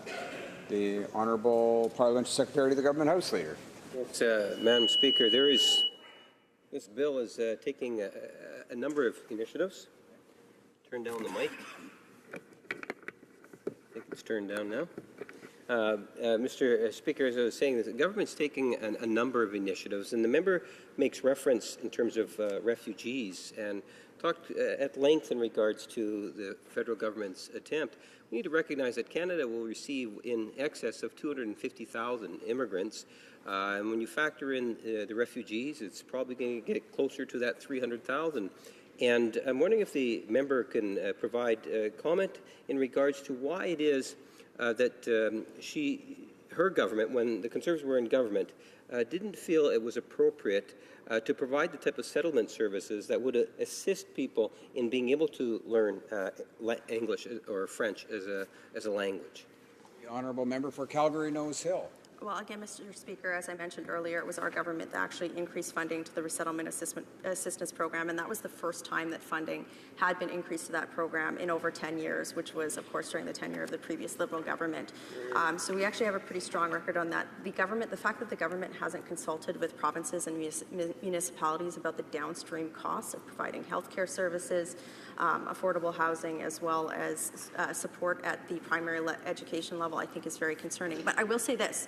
I've been waiting for a question from the member opposite for some time. I'm glad I got one today, because I'd like to say congratulations, regardless of political stripe, to his daughter for being elected in the Manitoba election, because I think when you add women, you change politics. It's my duty, pursuant to Standing Order 38, to inform the House that the questions to be raised tonight at the time of adjournment are as follows. The Honourable Member for Regina Louvain in respect to the Senate. the honourable member for Carleton in regards to small business, and the honourable member for Sherwood Park, Fort Saskatchewan in respect to human rights. Resuming debate, the honourable member for Etobicoke Centre. Thank you, Mr. Speaker. I'll be sharing my time with the member for Willowdale. I rise to speak to Bill C6, an act to amend the Citizenship Act and to make consequential amendments to another act. Bill C6 makes specific and targeted changes to legislation passed by the previous government in Bill C24. The objective of those targeted changes are twofold. Mr. Speaker, before I expand on those two objectives, I wish to state the following. We live in the best country on the planet. Canada, which we share with our First Nations and on whose shores generation after generation landed. We are a Canada of First Nations, immigrants and refugees, and their progeny. These were and are freedom's shores and the land of opportunity. It's a great privilege and good fortune to be a citizen of our country. I state this as the son and grandson of refugees. Both of my parents and all four of my grandparents were refugees who arrived from displaced persons camps. My paternal grandmother called Canada freedom's shores, where everyone was equal before the law and where for the first time in her life she had the vote. She had a voice as an equal citizen. And it's with this very personal legacy in mind that I speak to Bill C6. One of the two objectives of Bill C6 is to make the journey towards citizenship less onerous and to bring it back to the standards and requirements of a system that worked well previously. Changes such as reducing the length of time required to be physically present in Canada to qualify for citizenship. It's reverted back to 3 of 5 years as opposed to 4 of 6. It will also allow time in Canada before permanent residency to count as 1/2 days towards the physical presence requirement. This allows people who came to study or work or are under protected person status the comfort of knowing that they are welcome to begin the process towards citizenship. As well, it amends the range for language and knowledge requirements from 14 to 64 back to the previous 18 to 54 age requirement. These are important changes. However, the most important objective of Bill C6 is to address the dangerous precedent set by Bill C24, which created two classes of citizen.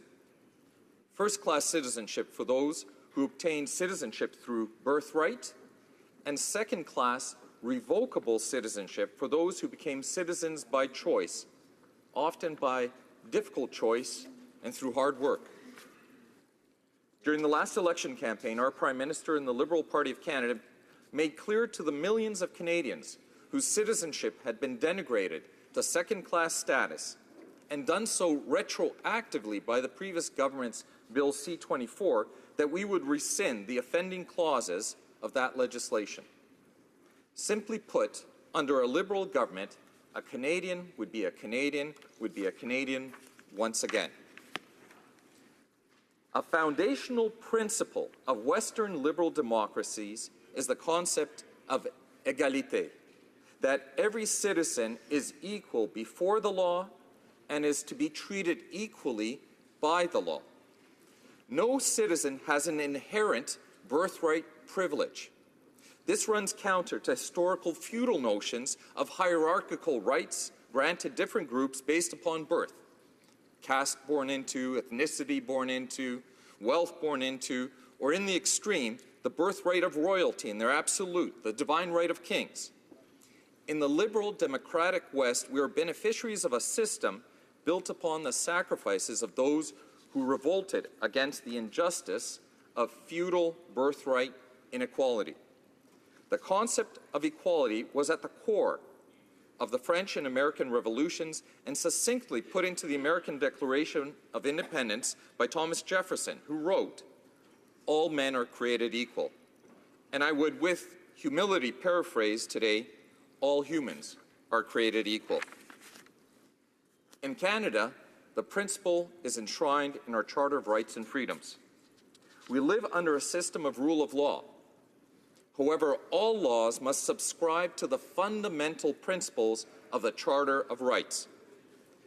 When expert witnesses appeared before the Standing Committee on Citizenship and Immigration during our review of Bill C-6, I asked the panelists, those who both criticized and supported the Conservative Bill C-24, a simple question. One of the fundamental principles of our justice system is that every citizen is treated equally before the law. Do you subscribe to this principle? A simple yes or no. Surprisingly, both critics and proponents of Bill C-24 responded yes. Only one did not state yes, prevaricating that, and I quote, "For me, it reflects the force of the argument of the position the government has staked out. I still think that these are circumstances in which the breach is so fundamental that it requires some other remedy." But even within this prevarication, the only no amongst the witnesses to should every citizen be treated equally before the law, one finds an embedded logical disconnect. If the breach is so fundamental that it requires some other remedy, as was stated, should this other remedy, assuming it's a more arduous legal penalty for a fundamental breach, not apply to a Canadian-born terrorist or person engaged in treason as well? However, there are other rational disconnects and legal, ethical pitfalls to this section of Bill C-24. For instance, the penalty for a terrorist or treasonous individual who's a dual citizen of a country that is a state sponsor of terror. What would deportation to such a country result in? To a hero's welcome? On the other end of the spectrum, would we strip Canadian citizenship and deport to a country that subscribes to torture, or a country in whose prisons individuals disappear? And I use the term disappear in quotation marks. The question then becomes, why did the Conservative government, in the year leading up to an election year, enact a law so deeply flawed? A law that not only offends the fundamental principle of equality before the law, a law that would not stand up to a charter challenge, a law whose penalty in practice could create moral jeopardy or lack of consequence. Perhaps, Mr. Speaker, the answer lies in the observation that it was the same governing group that established a snitch line for barbaric cultural practices during the last federal election campaign, a slightly more camouflaged attempt at the dangerous politics of division and demagoguery that we are currently seeing in the lead-up to the U.S. presidential election. However, would a Canadian government knowingly resort to undermining the fundamental principle of equality before the law for electoral gain? As our Prime Minister pointed out not long ago in this House, it was the same Conservative Party that took away the fundamental right to vote from Canadians in the 2011 election. Mr. Speaker, during the election campaign, I was proud to be part of a team that pledged to do politics differently, whose leader would not succumb to the temptation of dividing Canadians amongst themselves and against themselves, who spoke to our better angels. As I speak today, I think back to the principles my grandmother imbued me with. She was a hard-working refugee who loved her Canada, loved our Canada, a country which for the first time in her life had given her a voice and the same equal rights of every other citizen. She never missed a vote and taught her grandchildren to stand against the injustice of inequality which had been her lot in life prior to landing on Freedom Shores. Our government, the Minister of Immigration, Refugees and Citizenship, and the Standing Committee on Citizenship and Immigration worked hard and diligently on this legislation. And it is with pride that this upcoming Canada Day will be able to declare that our Prime Minister and government have fulfilled their commitment, and under the current government, once again in Canada, a Canadian is a Canadian is a Canadian. Questions and comments? Question commentaire. The honourable member for Kitchener-Conestoga. Thank you, Mr. Speaker. I want to thank my colleague for his comments. And I agree that a Canadian is a Canadian is a Canadian. But, Mr. Speaker, we are aware of many Canadians who have given lots of money set aside hours of time to sponsor private refugees coming into Canada. And just the other day, I raised this question. There's a church in my area that's raised over $70,000. Already spent over $7,000 that's gone, and still no sign of the refugee family. I wonder if my colleague, who I believe sits on the Immigration Committee, I wonder what his recommendations would be to clear up this backlog of mismatch between people who are waiting for a refugee family. Refugee families waiting, in some cases, up to 6 months, have been cleared of all security and health clearances, and yet no action. I wonder if my colleague would have some recommendations for us. The honourable member for Etobicoke North, Etobicoke Centre, rather. Sorry. Yes. Thank you, Mr. Speaker, and I welcome the opportunity to speak to this issue. We heard one of the previous Conservative colleagues call our electoral pledge to bring 25,000 Syrian refugees, amongst the most vulnerable on the planet today, a shameful pledge. Mr. Speaker, it was inspirational. We stepped up at a time that people were vulnerable. Everyone remembers those awful images of dead bodies washing up on Europe's shores. And we made a pledge. Yes, it's a significant number. And we made that pledge knowing that things would not work out perfectly. There would be problems. But we've heard from refugees today who've landed in Canada before the committee, thanking for the opportunity and explaining, yes, maybe certain things aren't quite perfect. And that's to be expected. And that's the role of the committee, to help in this process. And the minister has expressed his interest in hearing this testimony so that we can make this process easier. These individuals have lived through horrors. We should really do our best to make sure that they can begin a new life in our country. Questions and comments? The honourable member for Mississauga Lakeshore. Thank you, Mr. Speaker. And I would like to congratulate my friend and honourable colleague from Etobicoke Centre for his excellent speech and his points on equality. I know him to be one of this House's most ardent and most dedicated champions of democracy and human rights here at home and around the world. I'm wondering if he could take a few moments to let this House know about the feedback that he received on Bill C6 from leaders in his constituency and his riding that have come from elsewhere, whether it's Eastern Europe or Asia, Latin America or other parts of the world. And what has he heard from them about the direction we're taking in Bill C6? The honourable member for Etobicoke Centre. Thank you, Mr. Speaker, and I'd like to thank the honourable colleague from across, but from the same party, for his question and also for the tremendous work that he's done over the years in the Middle East. Mr. Speaker,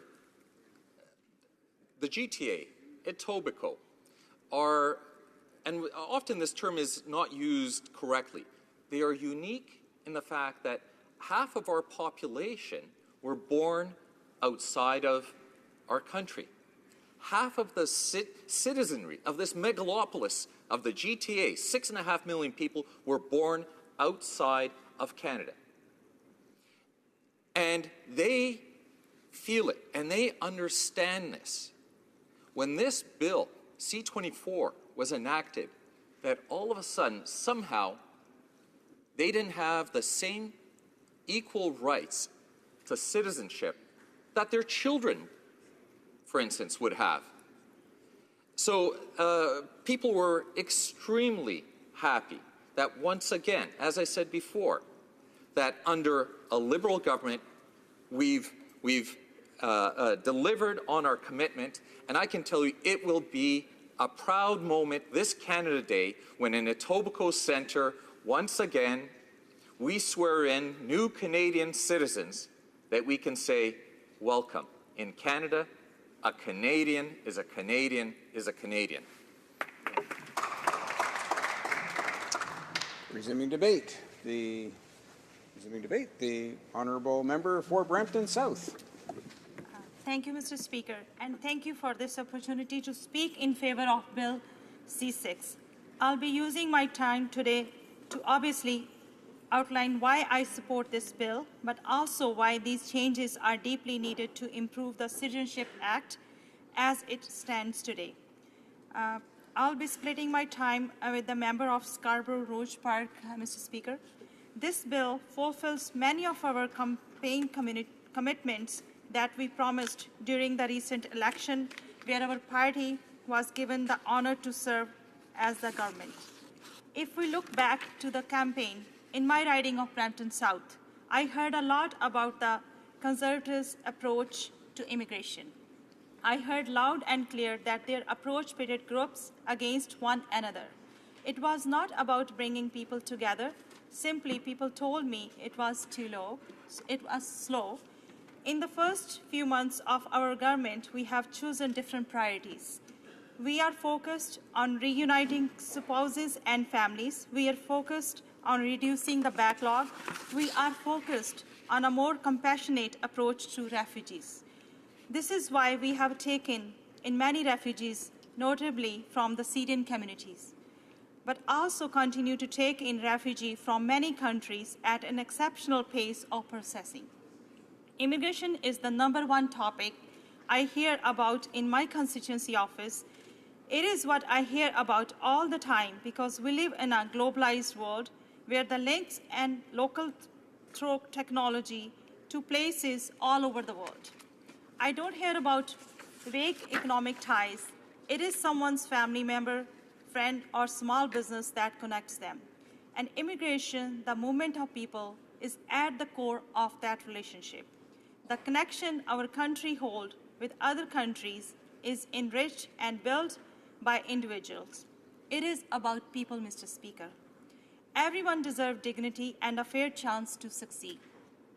Under the previous Conservative government, the system was broken. It was hard for people to reunite with families, and they were made to feel like seniors and youth were not worthwhile pushing for.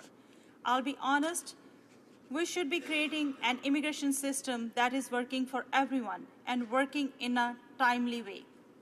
The minister's job, and something this minister has been particularly good at it, is to create a fair and just system. A fair system is compassionate, it is timely, and ensure people have a clear understanding. Now with C6, our government is making changes to improve the system. Our government is reducing wait time, shrinking blockage, backlogs, and working hard to prioritize people who need us the most. We can be proud of that system and these changes. Since June 2015, adult applicants are required to declare on their citizenship applications that they intend to continue to reside in Canada if granted citizenship. The provision created concern among some new Canadians who feared their citizenship could be revoked in the future if they moved outside of Canada. The government is proposing to repeal this provision. All Canadians are free to move outside or within Canada. This is a right guaranteed in our Charter of Rights and Freedoms. C6 also improves the life for permanent residents who have one less year to wait before being able to apply for citizenship. They will be able to count time they spend physically in Canada before acquiring permanent resident status. I want to applaud the amendments that came forward at committee. They protect groups and people that need protection, particularly stateless people. I further want to applaud the inclusion of a focus on people and disabilities. This is a stated priority of our government, and I'm pleased to see that we as MPs are working together to meet these stated goals. This is about people. I also am pleased to see changes to the language requirement in this bill, which removes potential barriers to citizenship for seniors and youth who apply. This will make a real difference in the lives of many who are seeking to reunite with family of their spouse. In May 2015, legislative changes came into effect that created new grounds for citizenship revocations and allowed citizenship to be taken away from dual citizens for certain acts against the national interest of Canada. These grounds include convictions of terrorism, high treason, or spying offenses, depending on the sentence received, or for the membership in an armed forces engaged in armed conflict with Canada. this bill is sensitive to some who were convinced under the previous government's time, who were convicted under the previous government time that somehow terrorists on Canadian soil with dual citizenship could be shipped off because Canada is sending a tough message to terrorists abroad. But the shirk of responsibility to deal with these people ourselves, it would be saying our own system is not strong enough, isn't capable, or that this person is not a homegrown terrorist that speak to an experience other could be having here in Canada. If we have people reading ISIL propaganda here in Canada and plotting, we need to deal with those people and that reality ourselves. We have a few case examples of this in the past couple years. We need to tackle the fact this mentality and this problem is not isolated elsewhere. We cannot just ship off our problems. A Canadian, despite what they have done, is still a Canadian and should be dealt with in Canada. However, the ability to revoke citizenship where it becomes known that it was obtained under false representation, by fraud, or by knowingly concealing material circumstances will necessarily remain in place. The Minister would continue to have authority to revoke citizenship in basic fraud cases such as identity and residence fraud, and the Federal Court will continue to have authority to revoke citizenship in cases where the fraud is in relation to concealing serious inadmissibilities concerning security, human or international right violations, war crimes, and organized criminality. I think all honourable members will agree that no one should be rewarded with Canadian citizenship if they attempt to obtain it through false pretenses. C6 is a comprehensive bill with changes that both deal with outstanding issues, but also push us forward. Many permanent residents in my riding of Brampton South are looking forward to being able to be given credit for time spent in the country before becoming citizens. This is what real change looks like, and I'm pleased that we are discussing all these issues. Together, we can ensure a Canada that is both diverse and inclusive. We will continue to ensure the safety and security of Canadians. In fact, on a related note, I want to applaud the Minister of Public Safety's announcement yesterday on border exits, which will go a long way in achieving further benefits to our immigration system.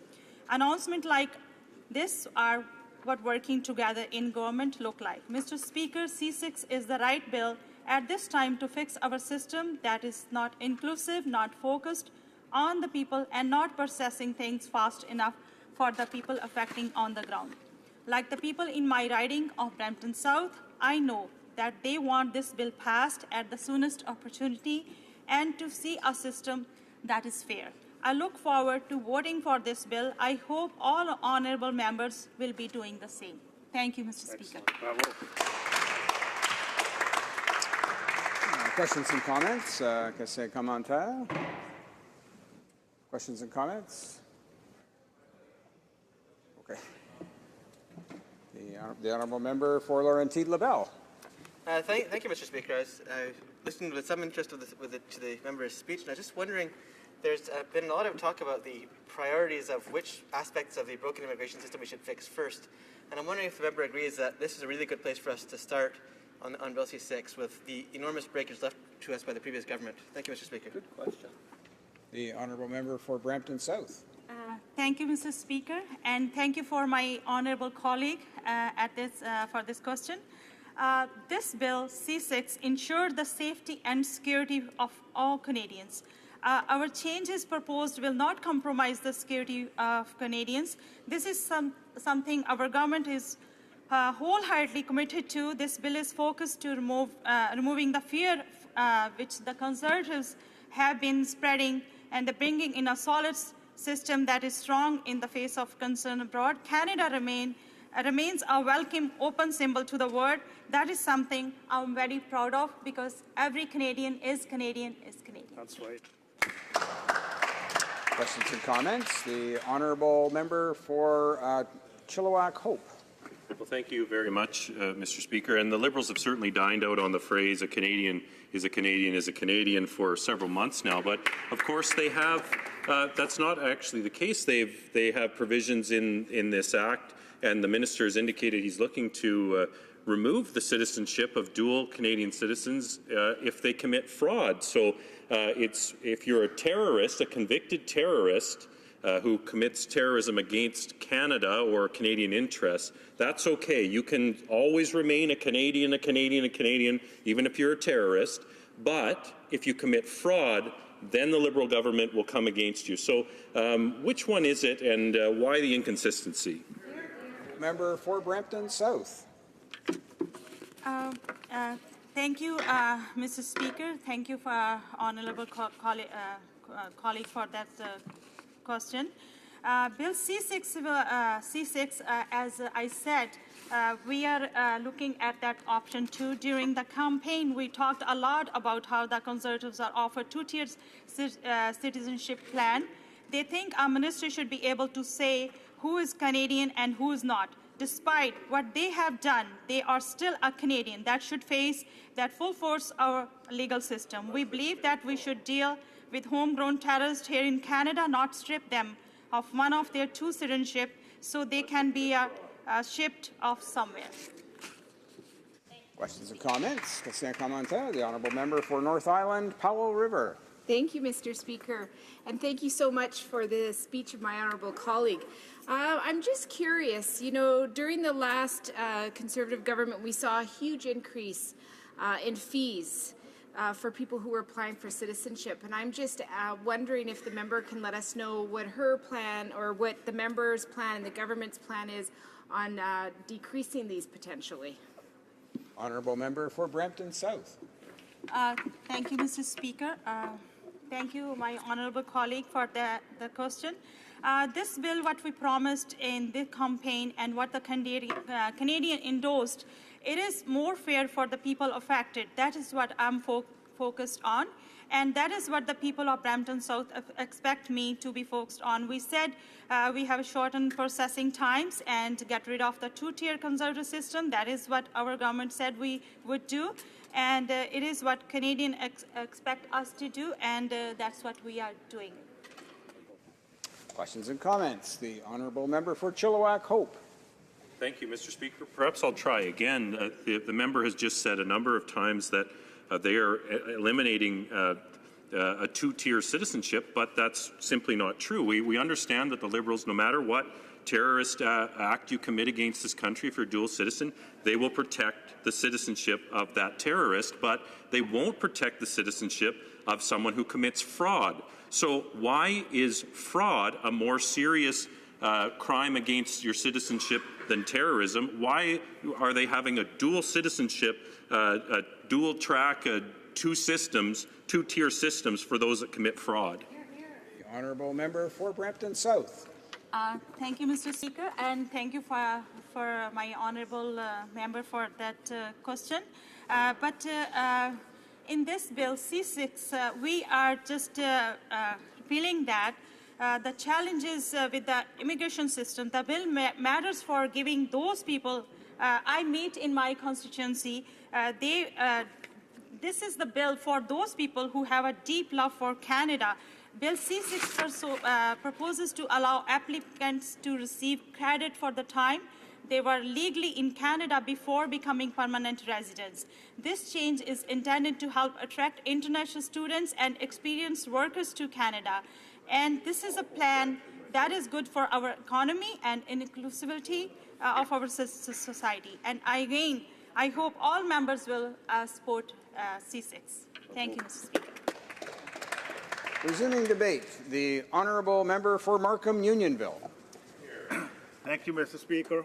I rise today to voice my serious concerns surrounding Bill C6.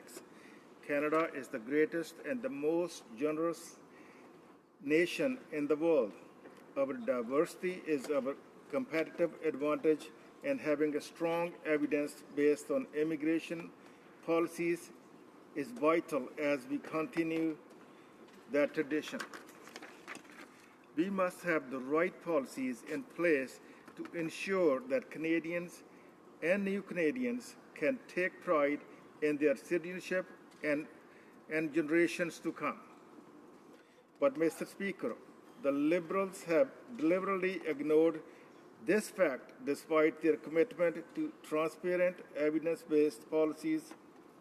The Liberal government has consistently demonstrated the exact opposite since coming to power. They are recklessly politicizing Canada's immigration policy despite the important role it plays in safeguarding the future security and prosperity of all Canadians. Mr. Speaker, this bill will reverse changes to the Citizenship Act enacted by our previous government, with the most notable changes being the ability for the government to revoke the citizenship of a dual national convicted of terrorist act, as well as the requirement for the new Canadians to sign on oath declaring that they intend to reside in Canada. We believe that new Canadians enrich and strengthen our country. Their experiences and perspectives make us stronger. Immigration is an important part of who we are as a nation and the strength of our nation's future. We want newcomers to Canada to have every opportunity to succeed. Opportunities for economic success, the experience of our many freedoms, and the experience of safe communities. But, Mr. Speaker, I am concerned that the Liberals' first priority when it comes to tabling immigration and public safety legislation is to effectively give back the citizenship and protect the rights of convicted member of the Toronto 18 Zakra Amara. Bill C-6 overturned the previous rule of stripping Canadians of their citizenship if charged plotting against their adopted country. These changes include treason, act of terrorism, and armed conflict against Canadians. As you can see, these are very specific instances, and it is baffling to me why this Liberal government would prioritize restoring Canadian citizenship to Zakra Amara. Mr. Amara has so far been the only individual whose Canadian citizenship was revoked under the changes made by the previous Conservative government. To provide some context as to why this is important for me and Ontarians, Mr. Amara had been previously sentenced to life in prison for his role in a bomb plot against a number of high-profile targets in Toronto and Southern Ontario. This included a plan to rent U-Haul truck, pack them with explosives, and detonate them via remote control in the Toronto area. Police thwarted the plot when they arrested Amara and 17 other people in the summer of 2006. For many families, family and I, the news of plot was very unsettling. Why would the Liberal government make these changes and not consider the opinion of Canadians in the GTA and how this would impact them, given what happened a decade ago, Mr. Speaker? And, Mr. Speaker, other experts in the field have similar views. Ms. Cheryl Sapra, Director of Policy for Canada of Foundations of Defense of Democracies, does not believe the provision should be repealed. In the committee testimony, she stated that in case where the crime is not just a crime under the Canadian Crime Code, but a crime against Canada as a national entity. She felt that by virtue of a person's action, this might forfeit the right to Canadian citizenship. I wish to quote her testimony, Mr. Speaker. This has nothing to do with discrimination, she said.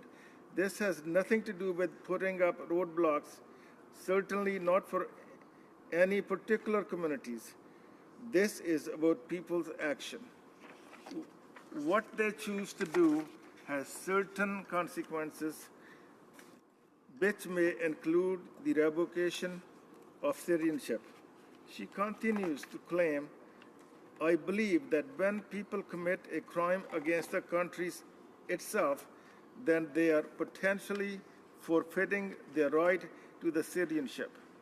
And she also believes that it is not unreasonable to revoke citizenship for someone who is convicted for crimes of treason, espionage, armed conflict, and terrorism against Canada. Finally, Mr. Speaker, she states, I don't believe that Canadian citizenship should just be so easy to receive. I believe it is truly a privilege and gift. Canada is the most wonderful country in the world to live in. I don't believe it is unreasonable to create minimal standard for what it takes to retain that citizenship. I stand by my defense of the ability to revoke citizenship for those crimes against Canada. Furthermore, Mr. Speaker, when Mr. Shimon Fogel, Chief Executive Officer of the Center for Israel and Jewish Affairs, last appeared before this committee to testify again regarding the provision of Conservative government's Bill C-24, he articulated a position in support for the revocation of citizenship from dual national Canadians who committed certain offenses, including terrorism offenses. This position was a reflection of his belief that in the case of certain particularly heinous political crime, the perpetrator is actually guilty of two distinct offenses. First, they are guilty of the particular crime they have committed. But the second, they are guilty of a fundamental betrayal of the core value on which Canadian citizenship is based. To quote Mr. Fogel, our support for this provision to revoke citizenship reflects the desire to address not just the crime, but also the grievous insult to Canada and Canadian identity that was taken place. Mr. Speaker, there is only one class of Canadian citizen, and all Canadians deserve to be protected from acts of terror. It is also extremely worrying that under this bill, a dual national citizenship cannot be revoked for committing a terrorist act, but can be for a simple fraud. Mr. Speaker, Bill C-6 also removes the requirement that an applicant intend, if guaranteed citizenship, to continue to reside in Canada. Applications for Canadian citizenship will no longer need to intend to remain in Canada upon gaining citizenship. I believe that new Canadians enrich and strengthen our country. Their experiences and perspectives make us stronger. Immigration is an important part of who we are as a nation and the strength of our nation's future. We want newcomers to Canada to have every opportunity to succeed, opportunities for economic success, the experience of our many freedoms, and the experience of safe communities. The intention to reside provision likely does not restrict mobility rights guaranteed under the Charter and instead reinforce the exception that citizenship is for those who intend to make Canada their permanent home. We hope that those seeking Canadian citizenship intend to bring their personal experiences and contribution to our country and enrich it by residing here.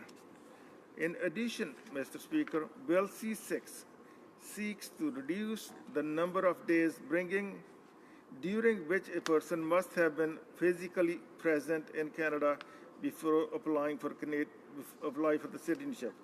Under the existing Citizenship Act, the physical presence requirement was fulfilled if an applicant resides in Canada for 183 days in the 4 out of 6 years prior to making a citizenship application. The Liberal government proposed changes reduced the physical presence requirement to 3 out of 5 years before the date of application. Mr. Speaker, we want newcomers to Canada to be successful and experience all that Canada has to offer. The longer an individual lives, works, or studies in Canada, the greater connection that person will have to our beautiful and special country. I believe that strong residency requirement promotes integration and greater attachment to Canada. Participation in Canadian life for a significant period of time before they become citizens help enrich both their experience and our country's future. Finally, Mr. Speaker, Bill C-6 limits the requirement to demonstrate knowledge of Canada and one of its official language to applicants between the age of 18 and 54 from the current ages from 14 to 64. Mr. Speaker, I cannot empathize enough my belief that adequate knowledge of either French or English is a key factor in successful integration into the communities and labor force. When I arrived in Canada, I began working in a factory. At the time, I was shy and spoke limited English. I said this before, I'm going to say it again. As a result, I had to rely on those around me to help me communicate with both my co-workers and supervisors. One day, I need help asking my supervisor for some nails, complete the project I was working on. Mr. Speaker, the young man I asked for help responded by demanding that I buy him lunch first. In this way, I was made to purchase lunch for this young man every day just to keep my job. Mr. Speaker, this is a situation that I hope other new Canadians never have to find themselves in. For myself and many others, learning the language allowed for me and move past this difficult situation, further my own career opportunities, build a number of successful businesses, provide for my family, and support my own children as they pursue their hopes and dreams. Mr. Speaker, it is because of this experience that I support the immigration language requirement as they currently exist within the Canadian Citizenship Act. To change these provisions without thoughtful evidence-based research is both reckless and irresponsible. Mr. Speaker, as I have repeatedly said, we want newcomers to Canada to have every opportunity to succeed, opportunities for economic success, and the experience of safe communities.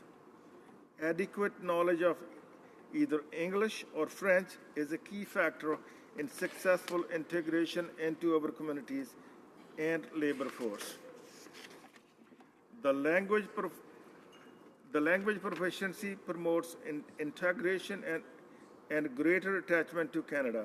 Proficiency is our official language, helps enrich both their experience and our country's future. Mr. Speaker, thus the Liberal government not value immigration and new Canadians enough to prioritize their successful integration? Are new Canadians simply a number in the politicized immigration level plan tabled without thought to what their lives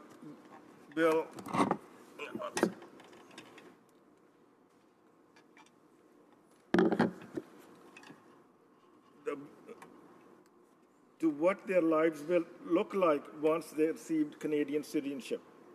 Mr. Speaker, part of successful integration is the opportunity to pursue meaningful employment. When questioned by committee members if any quantifiable consultation had been done into the economic implication of reducing languages requirement, the Minister of Immigration answered that his government had not done so. Well, Mr. Speaker, my caucus colleagues and I demand this government implement sound, well-researched policies, the changes to the Citizenship Act, as outlined in Bill C-6, fail on all fronts. Thank you, Mr. Speaker. Questions and comments? Questions et commentaires? Just make sure I get this the right way. So the honourable member for Scarborough North. Thank you, Madam Chair. There's no doubt that those who have committed treason or terrorism and are convicted of doing so face tough punishment and should be punished. There is, however, a problem under Bill C-24, and that is why Bill C-6 seeks to revoke the two-tier citizenship. My question to the member opposite is that, does the member opposite subscribe to equality before the law? Does he believe that under the eyes of the law that each and every person should be treated in the same way, should be put through the due process, and should have that fairness and justice under the law? The honourable member for Markham Unionville. Thank you, Madam Speaker, and I appreciate the question. Absolutely, we believe in the dual system and dual process. But one thing I tell my honourable friend, I would not love to. I do not live next door to Zakra Amara and my kids and my family. This is a special case when somebody come to this country, live in this country, and we provide the whole situation for the people. The person have no respect for our country. People have no respect for the human values. People have no respect for the infrastructure.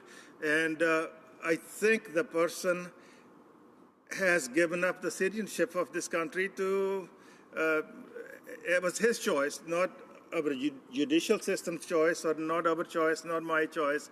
As far as I am concerned, he committed that crimes and he's going to pay for it.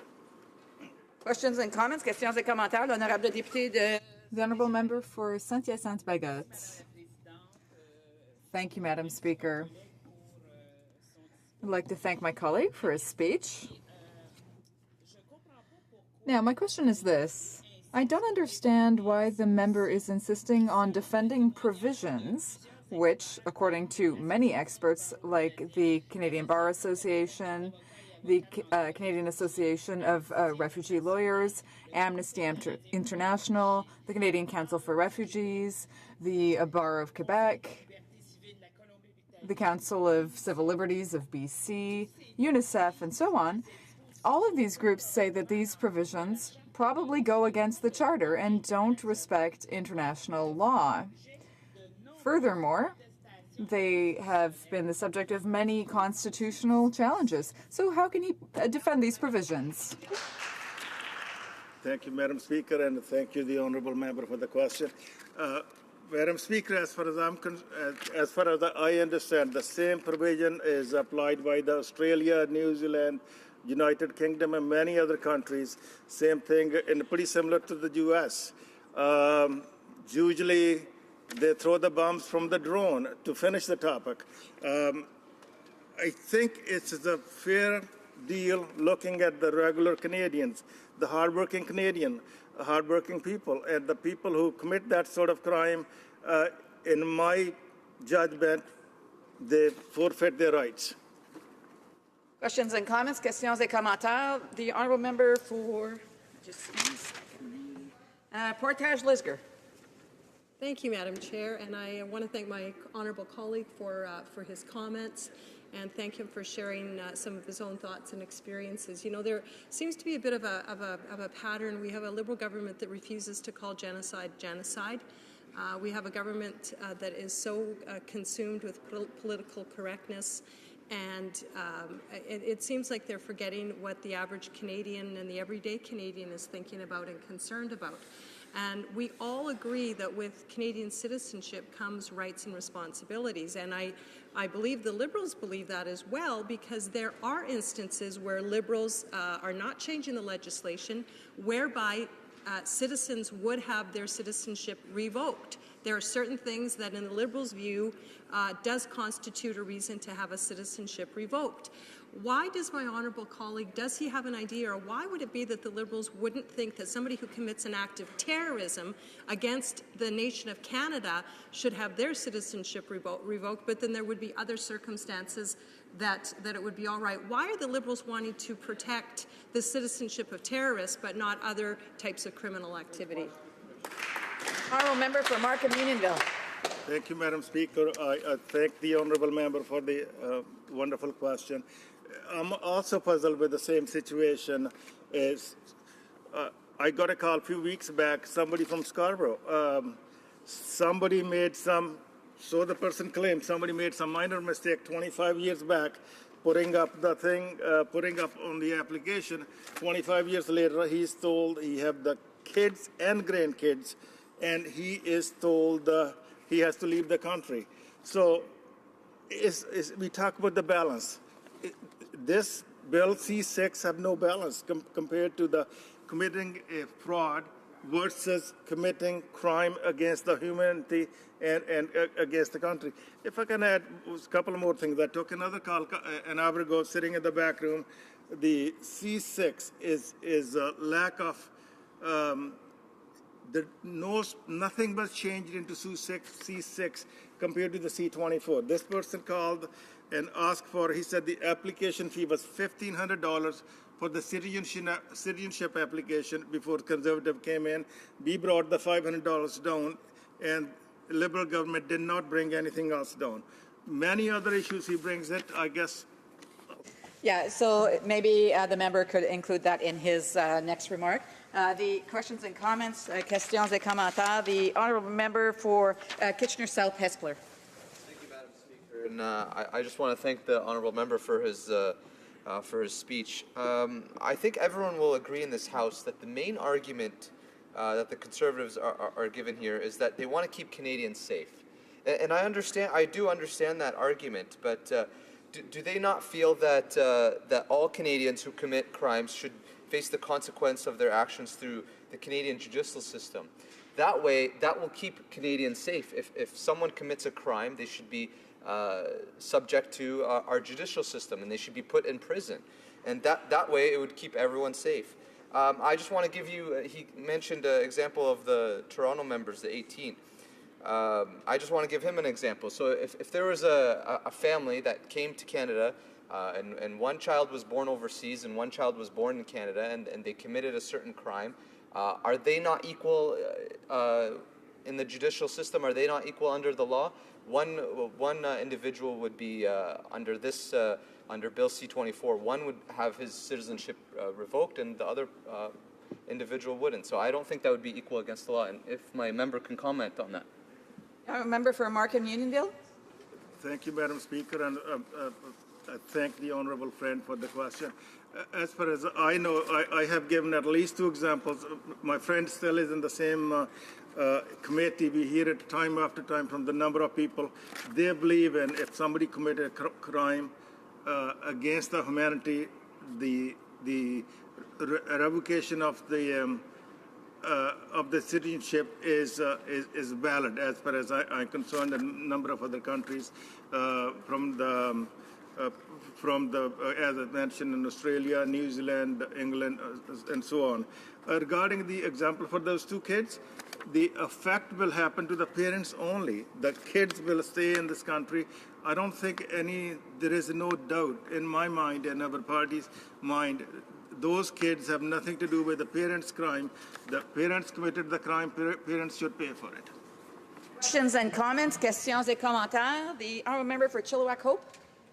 Thank you very much, Mr. Speaker, and I appreciated my honourable colleague's comments. I asked a Liberal member for Brampton South earlier why the Liberals were okay with protecting dual citizenship when it came to terrorism, but when it came to fraud, they wanted to allow those citizens to have their citizenship stripped. So it seems they are in favour of two-tier citizenship. Just if you're a terrorist, they'll make sure to protect your citizenship. If you're a fraudster, though, they might still come after you.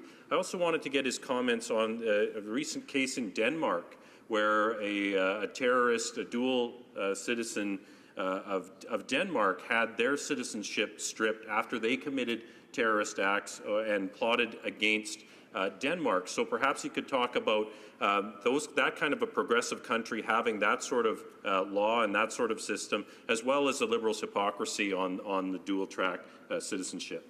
The honourable member for Markham Unionville. Thank you, Madam Speaker, and I thank the honourable member from Chilliwack for his excellent question. It seems it's the past experience that Liberals are always on the convicted, the aggressor side, but never on the victim side. This is what our party and Conservative MPs bring. They're more to the victims rather than the aggressors.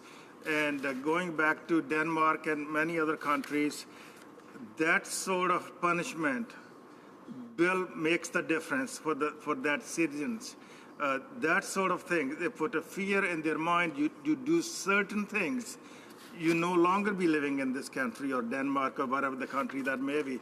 This is exactly the Conservative Party of Canada have brought this thing into C24 just for the fear, to put the fear for those people who want to commit crimes against the humanity, against Canada, against all those things. We want to make sure the fear is there so they don't commit those crimes against the... It being 5:37, the House will now proceed to the consideration of private members' business as listed on today's order paper. Private members' business, resuming debate at second reading of Bill C-221, the Safe and Regulated Sports Betting Act, standing in the name of Mr. Massey, Windsor West. Resuming debate, reprise de débat, the honourable member for the Honourable Parliamentary Secretary to the Minister of Justice and Attorney General. Thank you, Madam Speaker. I rise today to speak to Private Members Bill C-221. Madam Speaker, after carefully considering this bill and reviewing the earlier debate on the subject, I wanted to advise this House that I cannot and will not be supporting it. This bill would amend the Criminal Code to authorize a province or territory to conduct betting on a single sporting event, and this is sometimes called head-to-head betting. Bill C-221 essentially replicates former Bill C-290 of the previous Parliament. Madam Speaker, this bill would delete paragraph 2074B of the Criminal Code, meaning that the current prohibition on provinces and territories against conducting single-event sports betting would be removed. Currently, Section 207 of the Criminal Code authorizes provinces and territories to conduct betting on multiple sporting events. This is normally called parlay betting. The current gambling provisions in the Criminal Code criminalize all other forms of gambling except those that are specifically authorized by the Criminal Code. Madam Speaker, I understand that the provinces and territories would stand to gain a substantial increase in gambling revenues if Bill C-221 were to pass. For casinos that have proximity to a city in the United States that has no legal single-event sports betting, there could be a strong market advantage. Canadian border cities with casinos might see some additional economic development benefits. And while I appreciate the economic advantages that the proposed reform could bring about, the big concern that I have to share is the impact that this proposal change could have on individuals and families, the social costs of gaming. So I'd like now to turn to the very important issue of gambling addiction. The dangers involved with gambling addictions are serious and profound. Problem gambling is associated with mental health issues such as depression, anxiety, and suicide, and it can also affect family and marital relationships, work and academic performance, loss of material possessions, and can lead to bankruptcy and certainly crime. Provinces and territories spend millions of dollars toward the prevention and treatment of problem gambling.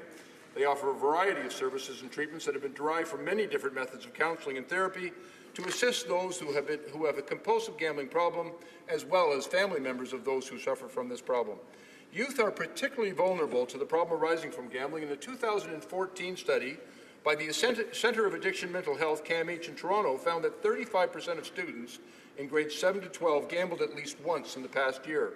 Another study found that a quarter of Ontario students with gambling problems reported a suicide attempt in the past year, roughly 18 times higher than the general population. Madam Speaker, I believe that if Bill C-221 were to pass, the cost to provinces and territories would inevitably increase. More importantly, the cost to individuals, families, and societies would increase. We must also consider the issue of illegal bookmaking. Illegal bookmakers enjoy a monopoly on single-event sports betting.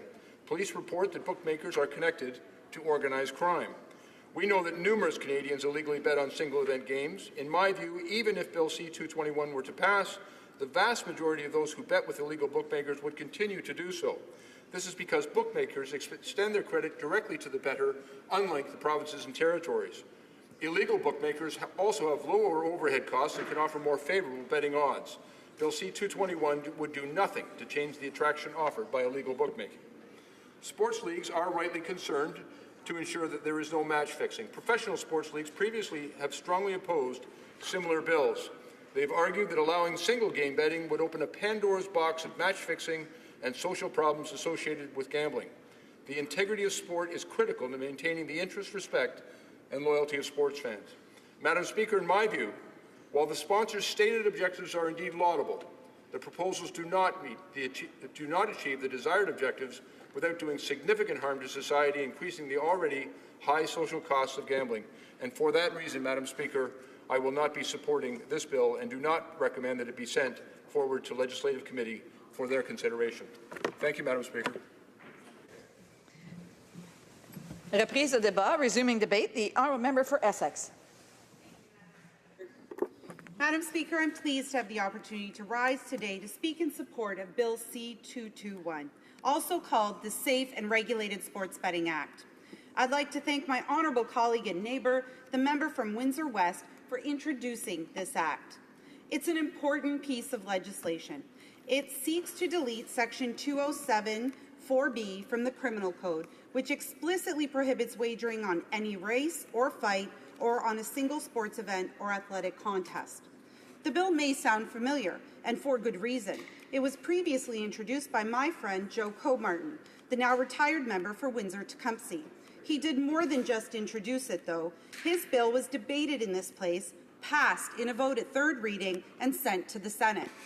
It unfortunately languished in the Senate for years before dying on the order paper with the dissolution of the 41st Parliament. It's shameful that the Senate didn't do its job and prevented the passage of legislation that was passed by elected MPs in this House.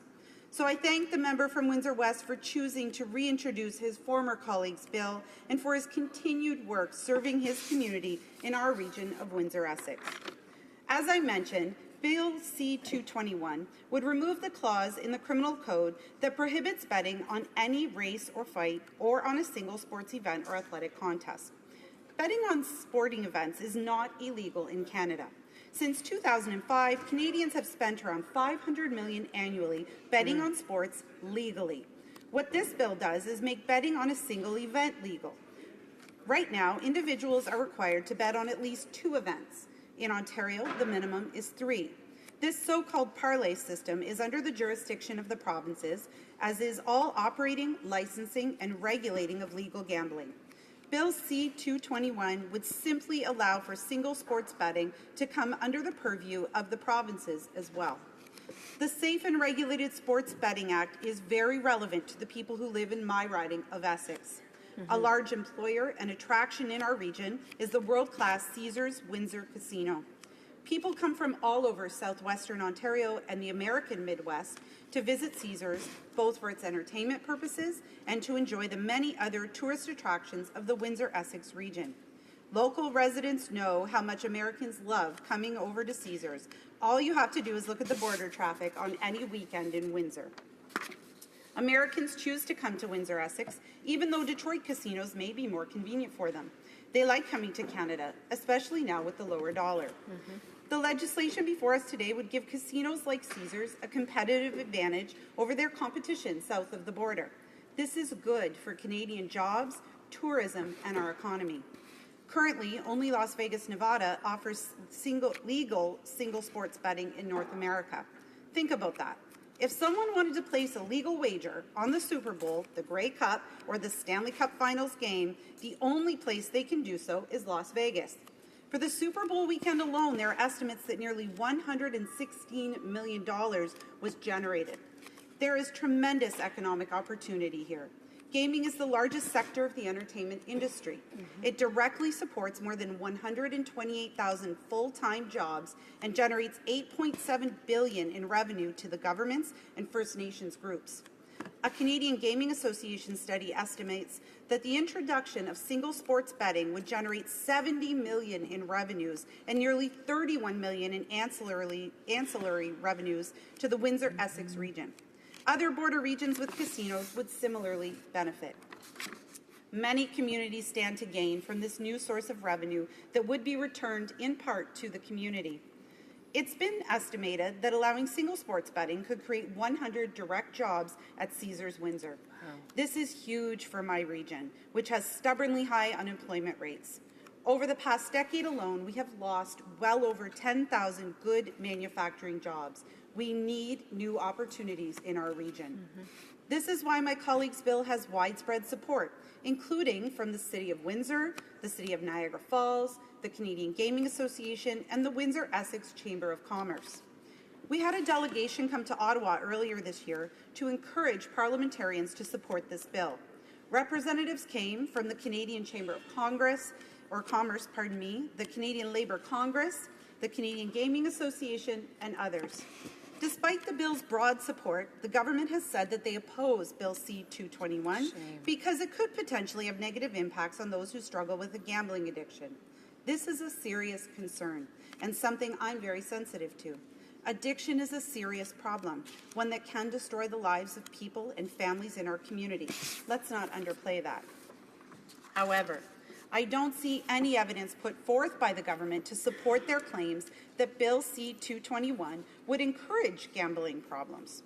It's important to note that single sports betting already happens in Canada, but it's illegal and unregulated. That's right. In fact, it's estimated that the size of the market is in the $14 to $15 billion range. It's operated by illegal offshore gaming companies or organized crime rings. These are unregulated and unsafe venues. Yet every day, people hand over their credit card information to these offshore websites and incur big amounts of debt. These organizations won't hesitate to prey on the vulnerable, and they do not help to provide services that benefit the public. Simply continuing the prohibition on single sports betting, as the government seems to favor, will do nothing to stop these organizations from profiting off of Canadians. According to reports by the Criminal Intelligence Services Canada, bookmaking exists in all regions of Canada, and gambling, including sports betting, is used as a funding tool for organized crime. A legal and regulated single sports betting industry would undermine the client base of illegal gambling venues.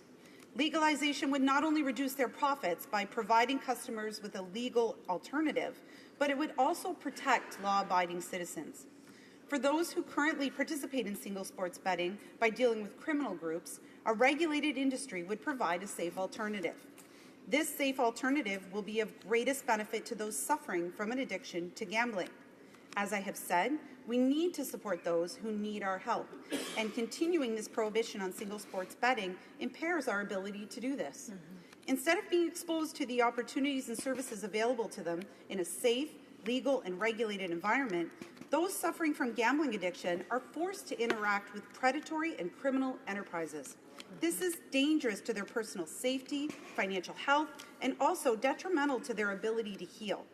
Do you think organized crime groups are contributing money to anti-addiction efforts, supports, or services? Of course not. It's the provinces that do this. There are measures in place to support people with gambling addictions. Here in Ontario, there is a Responsible Gaming Resource Centre operated by the Ontario Lottery and Gaming Corporation. The one in Caesars Windsor is open 7 days a week between 10 a.m. and 2 a.m. These centres provide people with information about community services available to help them fight addiction and also help them learn about safe gaming practices. According to their website, rgrc.org, over 170,000 people receive services from these centres. There are other resources available to those who wish to seek help with their addiction. These include Ontario's Self-Exclusion Program, where individuals can request to be denied access to OLG facilities, and also the playsmart.ca website, which is full of excellent resources. It's incredibly important to have a strong network of services to support people with these addictions. Madam Speaker, Bill C-221 does not legalize something that doesn't already happen.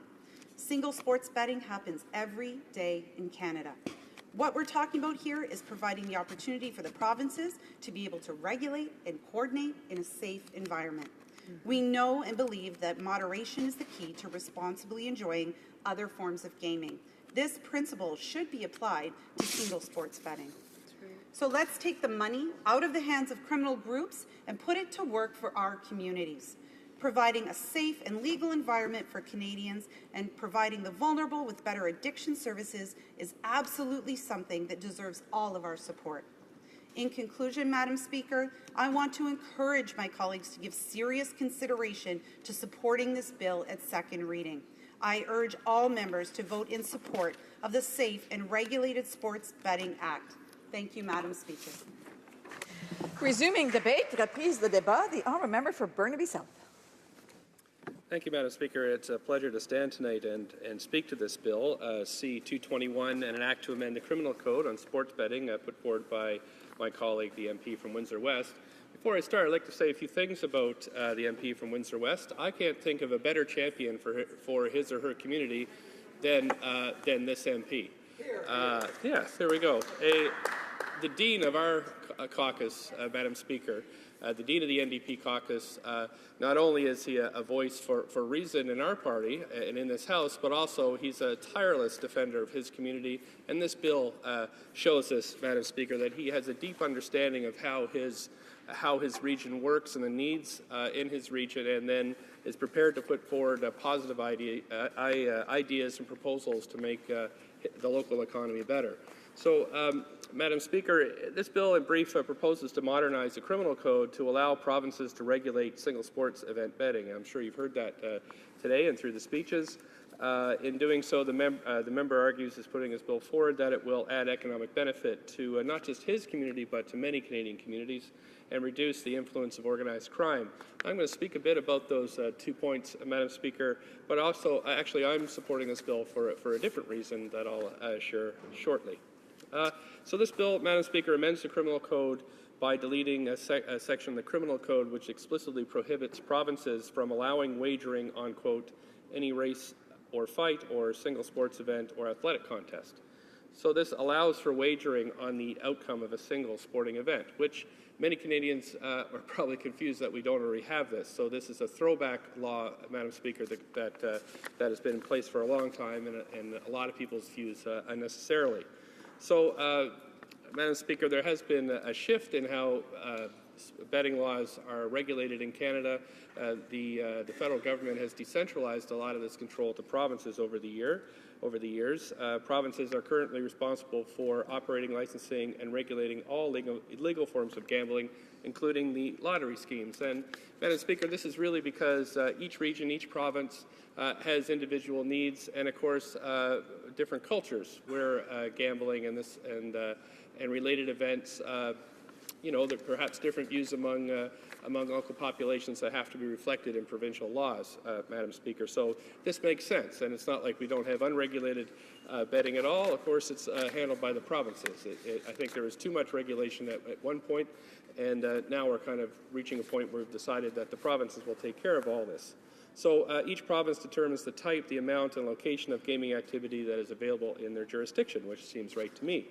Since 1985, gaming facilities have been established in most provinces, offering a diverse range of options, including slot and video machines, card games, and games of chance such as roulette and craps. And, Madam Speaker, I know that in the Greater Vancouver, you've seen a kind of a flourishing of the gaming industry, but I would say a moderate flourishing. It's not something, when this started, lots of people thought that this would be a very bad and intrusive industry that would change the very nature of our communities, and it doesn't seem to have had that impact, although it has had both positive and negative impacts. But the key is that at least it's regulated now, at least the provincial governments get a significant amount of revenue from these industries. Also, not only provincial governments, but municipalities and charities also receive significant benefit from gambling. So it is one of the oldest activities in the world, gaming, and I think proper to regulate it. Again, much like marijuana, Madam Speaker, is that something that happens, and its best government involvement is important, and also will lead to us to recover some of the revenue, so we can help support things like addiction services and counseling when people have trouble with these activities. However, Madam Speaker, although most of these laws have been oversight in this industry has been, I guess, decentralized to the provinces, as the criminal code still applies to some aspects of the gaming industry, including single sports events betting. So if this law was in place, Madam Speaker, if a single sport events wagering was permitted, each province would therefore determine how and if it would be implemented. So it's not like passing this law would all of a sudden open up single sports betting right across Canada. It would still be up to the provinces to decide what if they were going to allow this, and what the laws would look like in each province. So the public's not losing control of this industry or oversight in this industry. It's just being decentralized to the provinces, who I would say are in better shape to make decisions about those more localized communities. Now, Madam Speaker, we've heard some arguments today about the economics of this industry. Gaming is an important contributor to the Canadian economy, the largest segment of the entertainment industry, and supports more than 128,000 full-time jobs, with another 283,000 indirect jobs, and generates, if you can believe it, almost $9 billion in revenue for government and community programs. So it is nothing to sneeze at, and something to take very seriously. And again, I'm glad my colleague from Windsor West has brought this bill forward, because it allows us to have these kind of debates, and again puts pressure on the government to consider if indeed we're regulating this industry in the correct way. The reason why single event sports betting is important is because it would give the Canadian gaming industry an edge over the American gaming industry. So in British Columbia, where I'm from, although there's local casinos, most people talk about going to Las Vegas. Lots of British Columbians fly to Las Vegas or drive to Las Vegas to bet down there. And one reason is single sports event betting, which is allowed in Las Vegas but not in British Columbia. You can imagine the reverse flow of residents and gamers, Madam Speaker, if this was allowed in British Columbia, starting here with this law and then again regulation by the province, that it would reverse the flow of money. And that's an important consideration. We all know we're in tough economic times, Madam Speaker, and this would be important. Now, in Vancouver, which is a fairly robust economy, maybe this would make a huge difference, but in some communities along the border, this would make a difference, especially from what I'm hearing from my colleagues in Windsor. No other states have legalized single event gaming operations, so this would give Canadian gamers an edge. And my colleagues have said it very well, Madam Speaker, that this is occurring. These betting activities are occurring, but mainly illegally in Canada. So what this allows us to do is capture the revenue that we're losing. And again, the government will make has made the same claims about legalizing marijuana, saying that this is already when it's an illegal substance, it's only dealt in a legal way. All the profits remain in the hands of organized crime. So that's why they're arguing that they should legalize marijuana, is because that allows the government to regulate and to capture this revenue. And if the same case can be made for single event sports betting, Madam Speaker. So again, we have heard opposition from the other side. We have heard a number of Liberals say that they're not going to support this bill. They have in the past, Madam Speaker, and I'm hoping that they, again, reflect on what they're denying Canadians, Madam Speaker, by voting against this bill. In terms of organized crime, the effect of organized crime in this area, Madam Speaker, illegal sports wagering includes both illegal bookmakers and illegal internet betting companies operating in North America. And it's hard to estimate, again, the size of black markets, Madam Speaker, but according to the American Gaming Associations, Americans will spend almost $140 billion on illegal betting, or they did last year. In Canada, again, it's harder to get a sense of what illegal gambling brings in this country, but it's estimated that it's between 14 and 15 billion only on single event sports betting. So you can imagine, Madam Speaker, if this entire industry was regulated in two ways. One, that if we were able to capture revenue on the 14 to 15 billion, and if we were able to track some of the American bettors. Madam Speaker, I'm not a huge fan of gambling, and it may seem strange to say that after this speech, but I have talked to my constituents. I opposed us regulating, allowing mixed martial arts, the bill that came from the Senate in the last session. However, I voted for it because my constituency told me loud and clear that that's what they want. Same with this bill, Madam Speaker. I have talked to a number of people in my constituency, elected officials, local residents, and they said, we want you to support this bill, and that's what I'm doing, Madam Speaker. I'm standing up today to support my colleague from Windsor West in this private member's bill. I hope everyone here in the House will do it as well. Thank you very much. Reprise de débat. Resuming debate. Windsor West. Thank you, Madam Speaker, and thank you for my colleagues for all sides taking part in this debate here. And what takes place next is a simple process as whether or not this House has the courage to tackle organized crime in the most significant legislation that will be proposed in this House of Commons for this session of Parliament. Clean and simple. We send this to committee to be studied, examined, and brought back here for a final vote.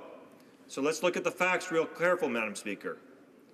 This bill was already in previous Parliament, went through with Liberal support and Conservative support and NDP support, was stymied in the Senate, has to reemerge here. With around $10 billion going to organized crime per year, that has cost us right now over $20 billion, and also additionally stalled in the Senate for 3 years, around $50 billion going to organized crime. If this does not make it this time, we do not get it to committee, it becomes another 4 years unless introduced by the government, having to eat their own crow. So what do we have in the meantime? A $50 billion gift to organized crime. Think about this, Madam Speaker.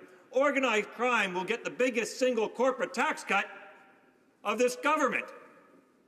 They will get the resources. Being sports betting across this globe is a $2 trillion annual business that Canada is a laggard in terms of accountability. Very little of that resource is recovered by governments. About 80% is going to organized crime. So if we vote for this bill right now, we give it a chance to go to committee, and let's hear from the experts that are for it. Let's hear the experts that are against it. Let's hear about one sentence in the criminal code that, in my view, will increase accountability, tourism and jobs, and will give us more reason to tackle other organized crime because we unplug them from their single most profitable strength of revenue. And, Madam Speaker, that means new revenue for health care, education, gaming addiction, and other elements. I know I'm getting mocked by and heckled by a Conservative over there, but that's okay, Madam Speaker. They don't take it serious, but I do, because those revenues are being asked for and supported by the province of Ontario, and it's supported by the official opposition in Ontario. And, Madam Speaker, this gives the provinces the opportunity and chance to choose, if they so want to go into this type of a possibility. And, Madam Speaker, they have the infrastructure, being the lottery gaming commissions, that have accountability and the ability to put this out to market if they so choose to do it. So say, for example, Ontario wants to bet on one event one time. They can do that, monitor it, and provide the accountability and oversight that so many people want to. And, Madam Speaker, I can still hear my colleague here, and I would ask him to maybe speak about this bill. So I will just ask the members to maybe keep their voices down, but I do want to advise the member that there is a private conversation that's going on here, and it has nothing to do with what the member is saying. So again, I'll ask the members to keep their voices down so you can continue with your Well, thank you, Madam Speaker. We have 1 I know minute the left. conversation's going across the hall here. And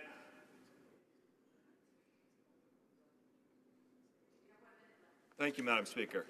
And I find this an opportunity that we will not have again. We will not have this for this Parliament unless, again, the Liberals decide to actually introduce it as part of their process. We have heard, Madam Speaker, testimony on this issue in terms of gaming accountability from international, domestic, police, and others who have testified to the veracity of the exposure we have for unregulated, unaccountable single sports betting that's taking place on back rooms, bars, basements, and back halls, and through organized crime, and also, Madam Speaker, sadly enough, with the click of the mouse, that is also being done by our youth. So, Madam Speaker, let's send this to committee, let them hear the evidence, and let's move on. Is the House ready for the question? The question is as follows. Mr. Massey, Windsor West, seconded by Ms. Hardcastle, moved that Bill C-221, an act to amend the Criminal Code, sports betting, be now read a second time and referred to the Standing Committee on Justice and Human Rights. Is it the pleasure of the House to adopt the motion? All those in favor of the motion, please say yay. All those opposed, please say nay. À mon avis, les nays l'emportent. In my opinion, the nays have it. Conformément à l'article 93. Pursuant to Standing Order 93, the recorded division stands deferred until Wednesday, June 22nd, 2016, immediately before the time provided for private members' business. The Honourable Parliamentary Secretary to the Leader of the Government in the House of Commons has a point of order. Yeah, on a point of order, Madam Speaker. Two quick points. The first one is there was no translation on that. I assume that you just finished indicating that we're going to be having a vote on Wednesday, June the 22nd. Should I reread so that to make sure that everybody got the gist of that?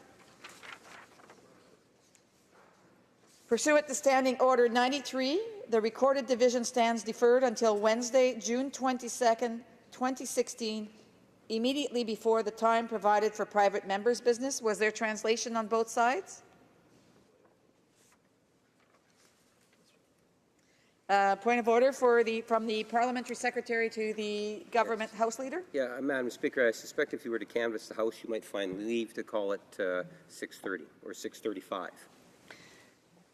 Do we have unanimous consent for the House to see the clock at 6:35?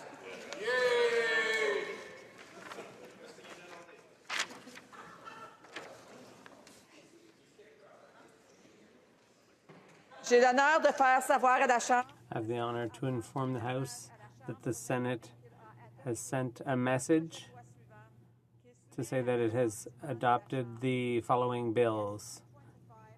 To amend the Controlled Drugs and Substance Act, substances used in the production of fentanyl.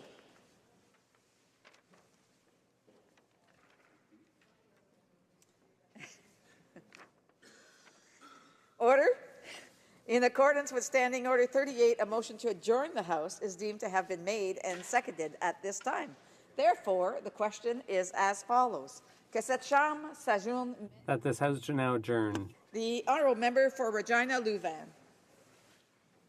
Madam Speaker, every time we turn around, it seems that the Senate is costing Canadians another $1 million. In question period, I have asked about the Privy Council office spending more than $1 million a year to fund the supposedly independent advisory board for Senate appointments. I have also asked about the government leader in the Senate requesting almost $1 million to manage these independent senators on behalf of the Liberal government.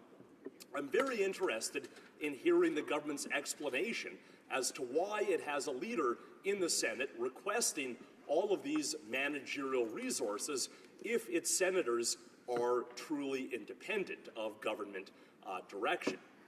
The broader question that I would like to explore is whether we need to have a Senate at all. The classic argument for bicameralism is that the upper house provides a sober second thought. I would submit that there are very few examples in Canadian political history of the Senate actually performing that role. Now, an interesting point of comparison would be to the provincial level.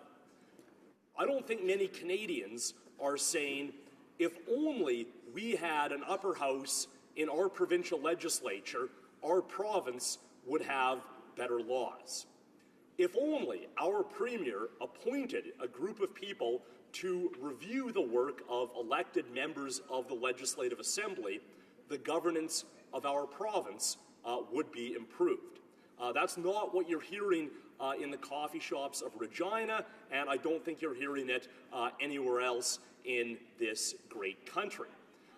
In fact, all of the 8 provinces that ever had upper houses in their legislature have abolished those upper houses. So it seems that the consensus in favor of abolition is actually quite strong.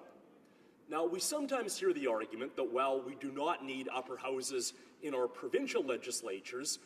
We should have one at the federal level to represent the diverse regions of our great country. What I would submit, Madam Speaker, is that in our very decentralized federation, the real source of regional representation is strong and legitimate provincial governments, not senators here in Ottawa. I think it would be very interesting to put that concept to the test. I would suggest that the Government of Canada could initiate a Senate abolition transfer equivalent to the $90 million a year currently spent on the Senate.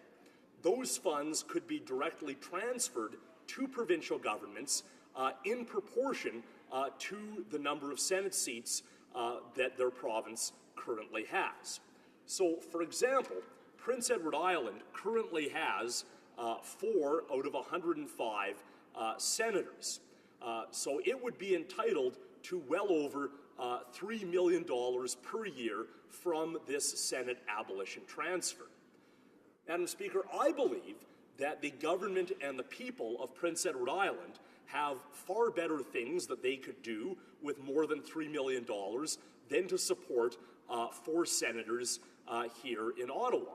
But an interesting thing would be to put that concept to the test by giving provincial governments the choice to either maintain the Senate or to abolish it and use the money for other purposes. Thank you, Madam Speaker. The Honourable Parliamentary Secretary to the Government Leader in the House of Commons. Thank you very much, Madam Speaker. I appreciate the follow-up from the member with respect to his question that he had asked a little while ago. And it wasn't that long ago where I was afforded the opportunity to respond to a very similar question from one of his colleagues, and I'm more than happy to share with him some of the things that I had talked about or attempted to explain back maybe about a week ago or in and around that time, Madam Speaker. And that is the issue that the member is raising is all related to the eternal issue of the Senate. And what the member needs to recognize is that it is no more appropriate for us in the House of Commons to deal with the issue in which he's hoping that we would be able to deal with than it would be for the Senate to be looking into issues surrounding the House of Commons and how it is that our Board of Eternal Economy and the members of Parliament have made a decision in terms of allocation of monies. So, for example, the Government of Canada, through the Board of Eternal Economy and discussions that take place between all political parties inside this chamber, make a decision. We made a decision that the New Democratic Party is going to get a few $1 million every year. That few $1 million every year is to assist them in being able to perform the issues or address issues and perform the duties in which they feel is necessary for them in order to be the third party inside this House, Madam Speaker. It's the House of Commons that collectively, through things such as the Board of Eternal Economy and such as through the House leadership teams where they have the discussions and we talk about what sort of resources that we need here in the House in order to perform our duties. That same principle applies for the other chamber. And, Mr. Speaker, if we want to take a look in terms of, well, where is it that we are going as a government on the issue of transparency and accountability, and I think that's at least indirectly what the member is wanting to talk about. He wants more accountability and transparency on the other side, in the other House. Well, Mr. Speaker, in the House in which we are relevant to in terms of having to demonstrate transparency and accountability, the Prime Minister of Canada has been very clear, and we have progressed significantly. In fact, I would suggest that the member, all he needs to do is take a look in terms of, because he was here. No, I'm sorry, he wasn't here. Many members of his caucus colleagues were in fact here, Madam Speaker, when it was a couple of years ago, when the then leader of the Liberal Party, now Prime Minister, moved a motion to try to gain unanimous consent for proactive disclosure. And if he checked with his colleagues, he'll find that it was the New Democrats that actually opposed that unanimous consent. What were we asking for? We were asking for proactive disclosure in terms of how MPs were spending money on things like travel and hospitality. And even though we didn't get the consent from the New Democrats to do that, to be more transparent and accountable in terms of how we are spending those tax dollars, we took it to the next step, and even though it wasn't the law of the land for us, we still acted on it and provided proactive disclosure to the constituents in which we represented. I was pleased that the Conservatives took a few months to catch on, and then they accepted it when they were in government. And it took a motion inside the chamber ultimately to embarrass the New Democrats, but eventually they too came on side, Madam Speaker.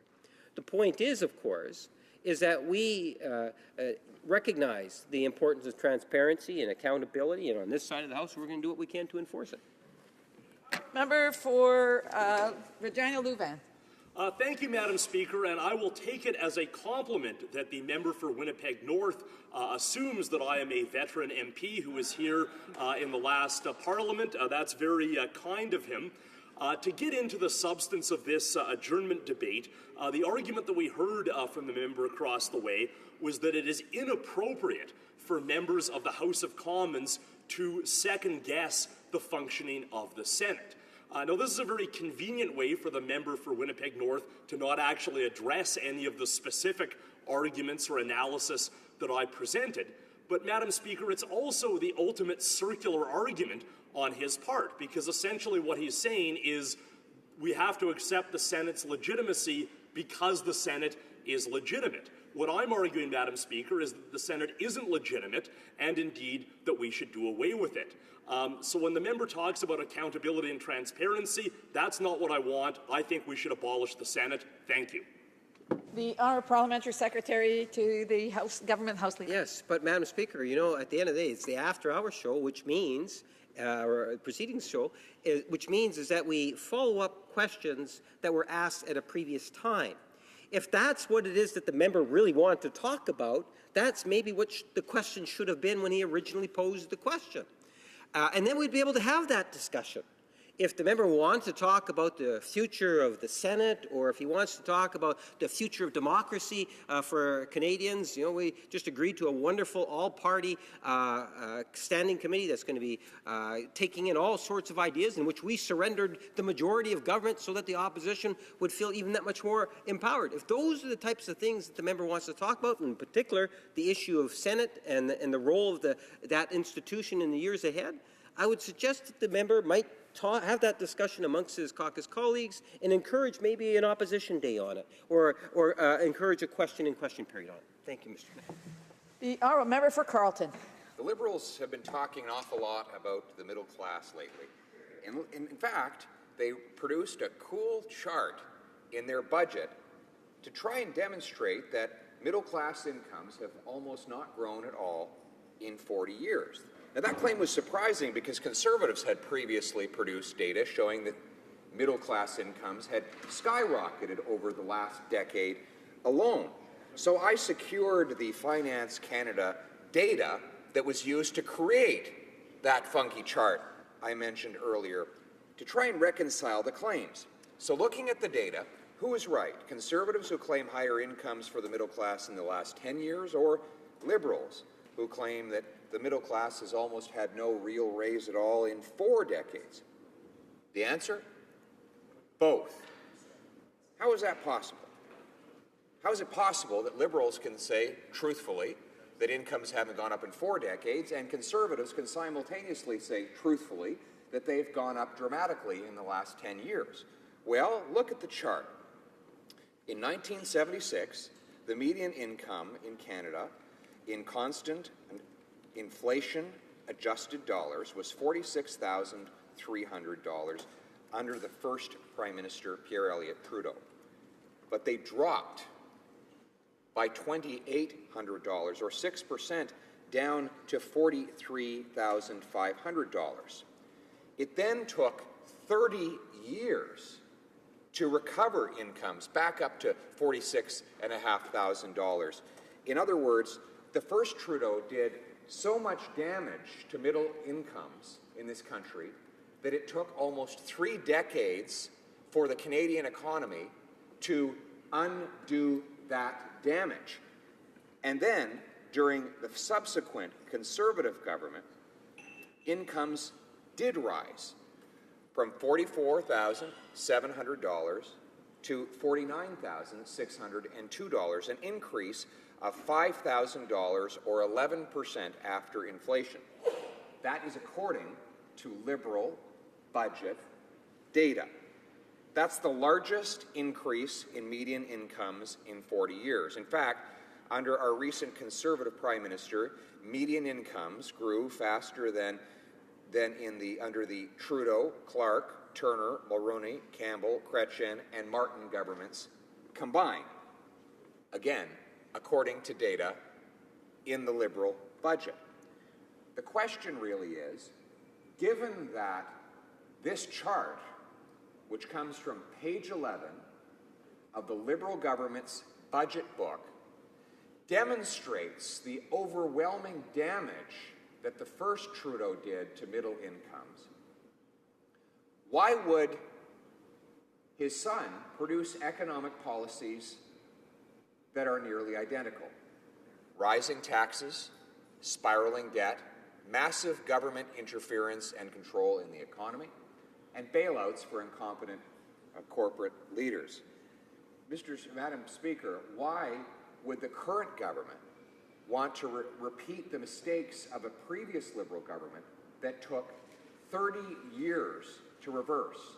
Are they suggesting that we should sacrifice another generation to the damages that always flow from over-intervention of government in the economic life of Canadians? The Honourable Parliamentary Secretary to the Government House Leader. Yes, thank you, Madam Speaker. I thought we were going to be talking about small businesses today, but I'm very much interested in the subject matter that the member has raised. It's always interesting. I enjoyed stats courses, didn't have very many of them, but I did have the opportunity to have discussions with individuals that love to talk about stats. And the numbers always look great and all this kind of stuff. And they can be twisted in different ways, no doubt. But for me, Madam Speaker, when I listen to the member and he says, well, you know, the Liberal Party says this, or it's in the Liberal Party budget says that, and tries to give an impression that things are going in the right direction, and the Conservative Party did this when they were in government, and it appeared as if they were going in the right direction. And then I think he went back to the 70s and early 80s, where he said, well, then it was Pierre Elliott Trudeau, and that kind of set us back. Well, I would tend to disagree, especially on the latter point. I think that if you take a look at it and you ask people, what is the difference today? If you talk to your constituents, put the numbers to the side and talk about the 70s and the 80s. I was a teenager back then, and I can tell you, Mr. Speaker, when I was a teenager, things were actually going along pretty good for not only me, but also my peers. We had a sense that, you know, we can move out of our house.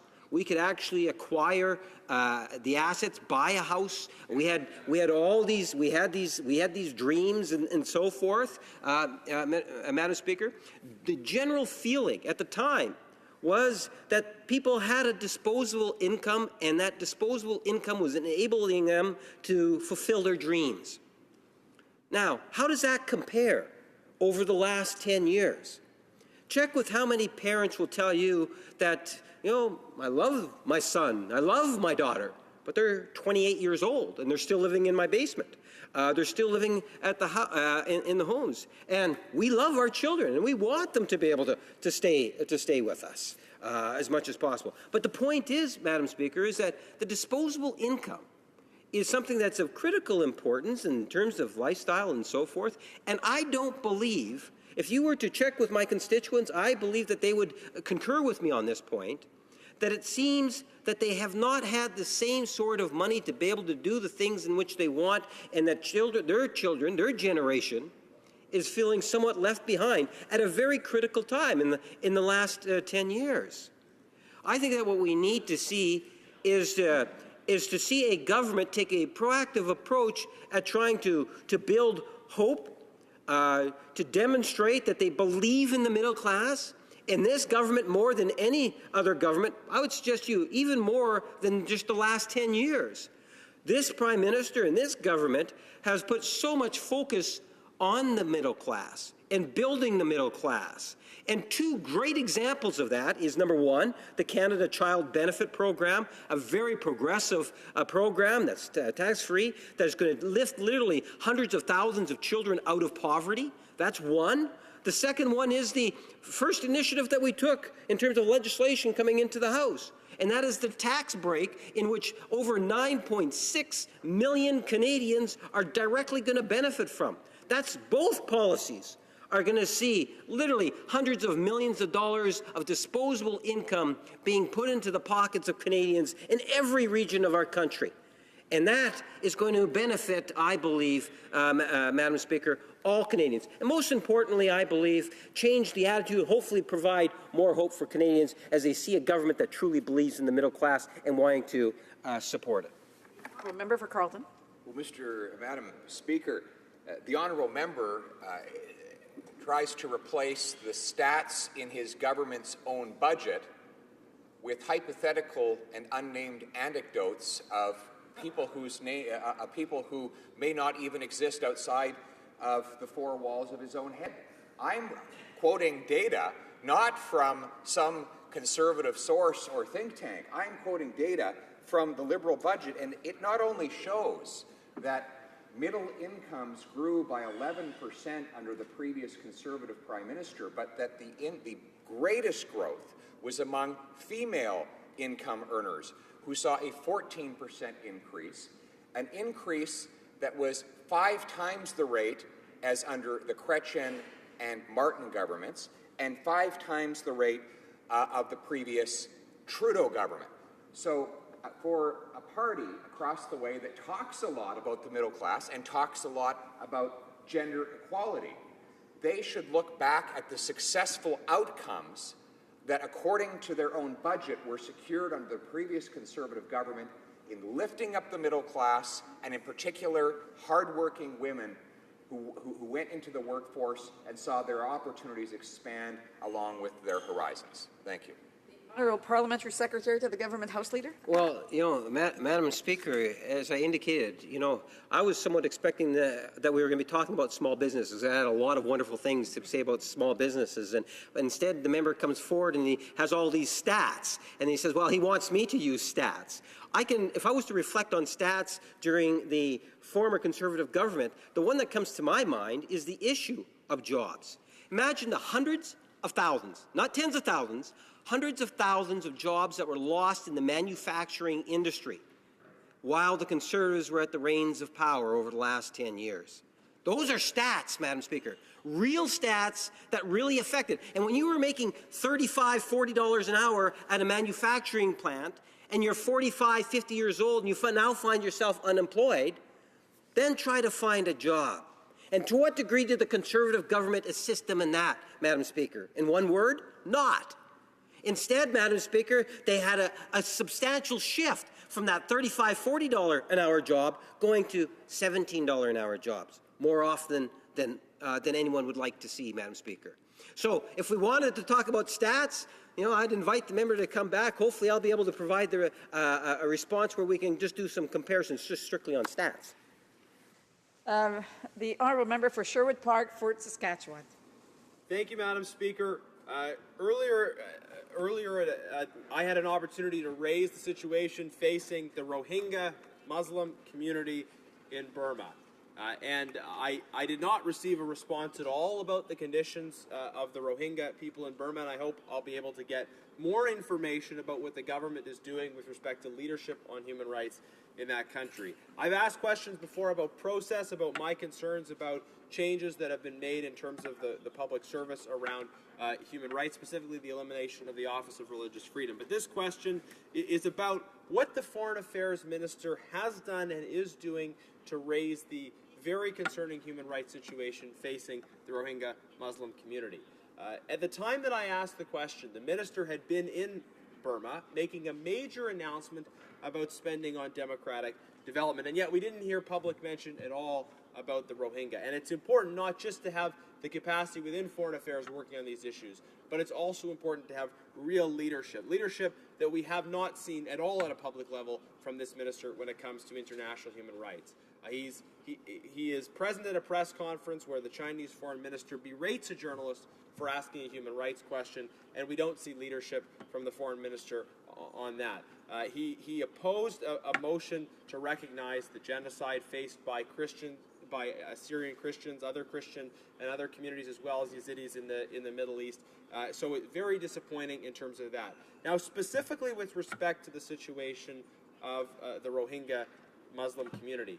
Now, the issue with Rohingyas in Burma is that Burma is at this democratic moment, very recently having transitioned from a military rule dictatorial situation, now moving towards democracy, and yet a democracy in which the very large Muslim community within Burma is significantly disenfranchised, in which the very citizenship and the right to participate in basic democratic activities within the new state of Burma are denied to them. And this is tragic, Madam Speaker. And as Canada and other Western countries are building their relationship with Burma, as we provide the kind of support for democratic development that the minister announced, it is so important that we have public, clear leadership from the minister confronting this issue. Because the funding that was provided was for strengthening institutions, which is, of course, always important. But the issue here is not about the strength of the institution. It's about a political choice that has been made to disenfranchise this community in violation of the international human rights obligations which Burma and all countries have. Now, it's concerning the kinds of things that are being done and the kinds of things that are being said by the leadership. When Aung San Suu Kyi took over, when her party came to power, she had announced the release of political prisoners, but did not include in that Rohingya and other Burmese Muslim political prisoners. We have this ongoing issue of the lack of citizenship, and the issue is that the government claims that the Rohingya people aren't really aren't really properly Burmese. They call them Bengalis to suggest that they are not citizens. They're actually from somewhere else. So the removal of citizenship from this community has created the largest stateless community of people anywhere. And I could go through and list all of the human rights abuses, and I don't have time to do that, Madam Speaker. But the core issue is leadership. Is this minister, is this government prepared to stand up and lead and advocate for the rights of the Rohingya? And I hope they'll say yes. Parliamentary Secretary to the Minister of Foreign Affairs. Thank you, Madam Speaker. And I want to thank my colleague for his ongoing effort in promoting human rights, for pushing the government to action. It is really important that we work together, no matter what party we belong to, for the promotion of human rights. And our government agrees with everybody who wants to promote human rights around the world. Perhaps what we differ between our government, the style of our government, and the previous government, and the honourable colleague, is that our objective is really to make a tangible difference on the ground.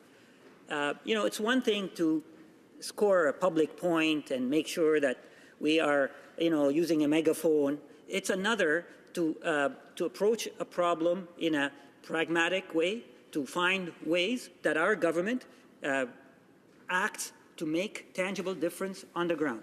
So let me state very clearly and unequivocally, our government is committed to the promotion of human rights. It is part of, we just announced last month, the minister announced the creation of the Office of Human Rights, the expansion of the work that was done by the previous office, and tripling the budget. Now we have mandated all of our missions abroad to make sure that the promotion of human rights is an integral part of their approach to engaging governments abroad.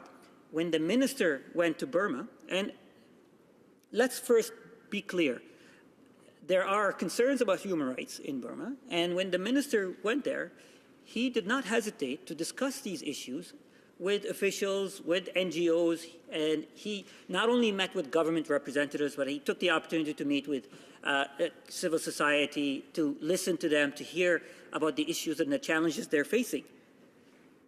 And the announcement, and the honourable colleague refers to that announcement, the announcement of $44 million is an investment in civil society for the promotion of an inclusive society that will help Burma as it grows, as it matures. They now have the first democratic government in 50 years. That's a step forward.